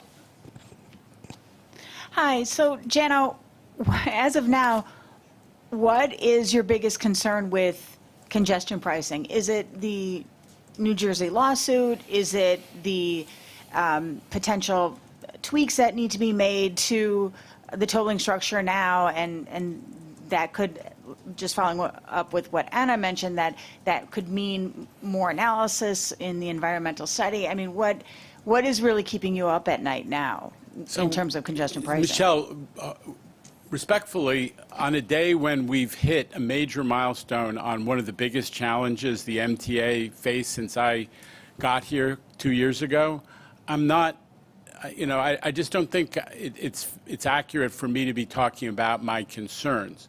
What I am feeling is elation that we did what the law asked of us, and working with this incredibly high-quality TMRB, we have a plan that achieves our big goals, which is keep the toll low, have a meaningful package of discounts and exemptions for the most vulnerable people who will be impacted by this, and have a strategy for dealing with all the implementation, which is pretty far along. So I am thrilled. Obviously we have, with any initiative of this scale, we have a ways to go. But you know what those issues are. I've talked about them, and we're gonna keep plugging. You've seen us do 25 plus hearings. You've seen us take in and respond to 70,000 comments. So we clearly are capable of and determined to keep moving forward to execute this. All right, closing out the proceedings today is Evan Simko Bednarski of the New York Daily News. Evan. Hey, Jano, how you doing? Wanted to ask you, so this is a 2019 law that is, on paper supporting the capital plan that ends next year. When the governor got up to speak yesterday at the rally, she mentioned, among other projects, the IBX, which is not in this capital plan. I wonder if you can help me explain to my readers, how does this money work to fund things beyond that sort of, relatively narrow set of contracts that, again, in theory at least, runs out at the end of next year. I mean, the bottom line is, if you don't invest in keeping the system functional, I mean, the most important thing, and we conveyed it to you when we talked about the 20-year needs statement, we have to invest in keeping this $1.5 trillion irreplaceable system in top-tier shape, or else things get worse and worse and worse. And investing in it now, using this money now, it's not just about finishing projects, it's about preserving the state of good repair of the system. So one, we have the service that will both deliver what people expect now and during when congestion pricing comes on, but also to keep the system from falling into disrepair. We have tried that recently. It was the post-recession disinvestment in the system. We got some disinvestment also in the Pataki years before that. And the result was 2017, when the system started falling apart, reached a tipping point, on-time performance went down to the low 60%, and people were standing on platforms. They couldn't even get on the platforms. There was so much crowding and so much delay. And I have, in my office, I have the wood from your paper and Nolan's paper for the one day when you both had the system falling apart in the summer of 2017. And avoiding that, avoiding slipping back to that, which takes years to recover from, is what this is about, as well as all the improvements like zero emissions buses and new signals and ADA stations. But fundamentally, we got to keep investing in this system, or we all of a sudden have a catastrophe. All right, sir, under the rules, since you name-checked Nolan Hicks, he gets 30 seconds. Nolan, you had one more thing? Yeah, sure. So this has been in the works for give or take 50 years now, between the fights over, or longer, between the fights of tolling the bridges or tolling the zone. You think this proposal is more cursed or less cursed than being quarterback for the Jets? Well, all I could say is we're healed, we're on the field, and I don't know about the Jets. Oh, it's Zach Wilson again. So. All right, thank you, Jano. Thanks, Allison. Thanks, everybody. Good afternoon from Lower Manhattan.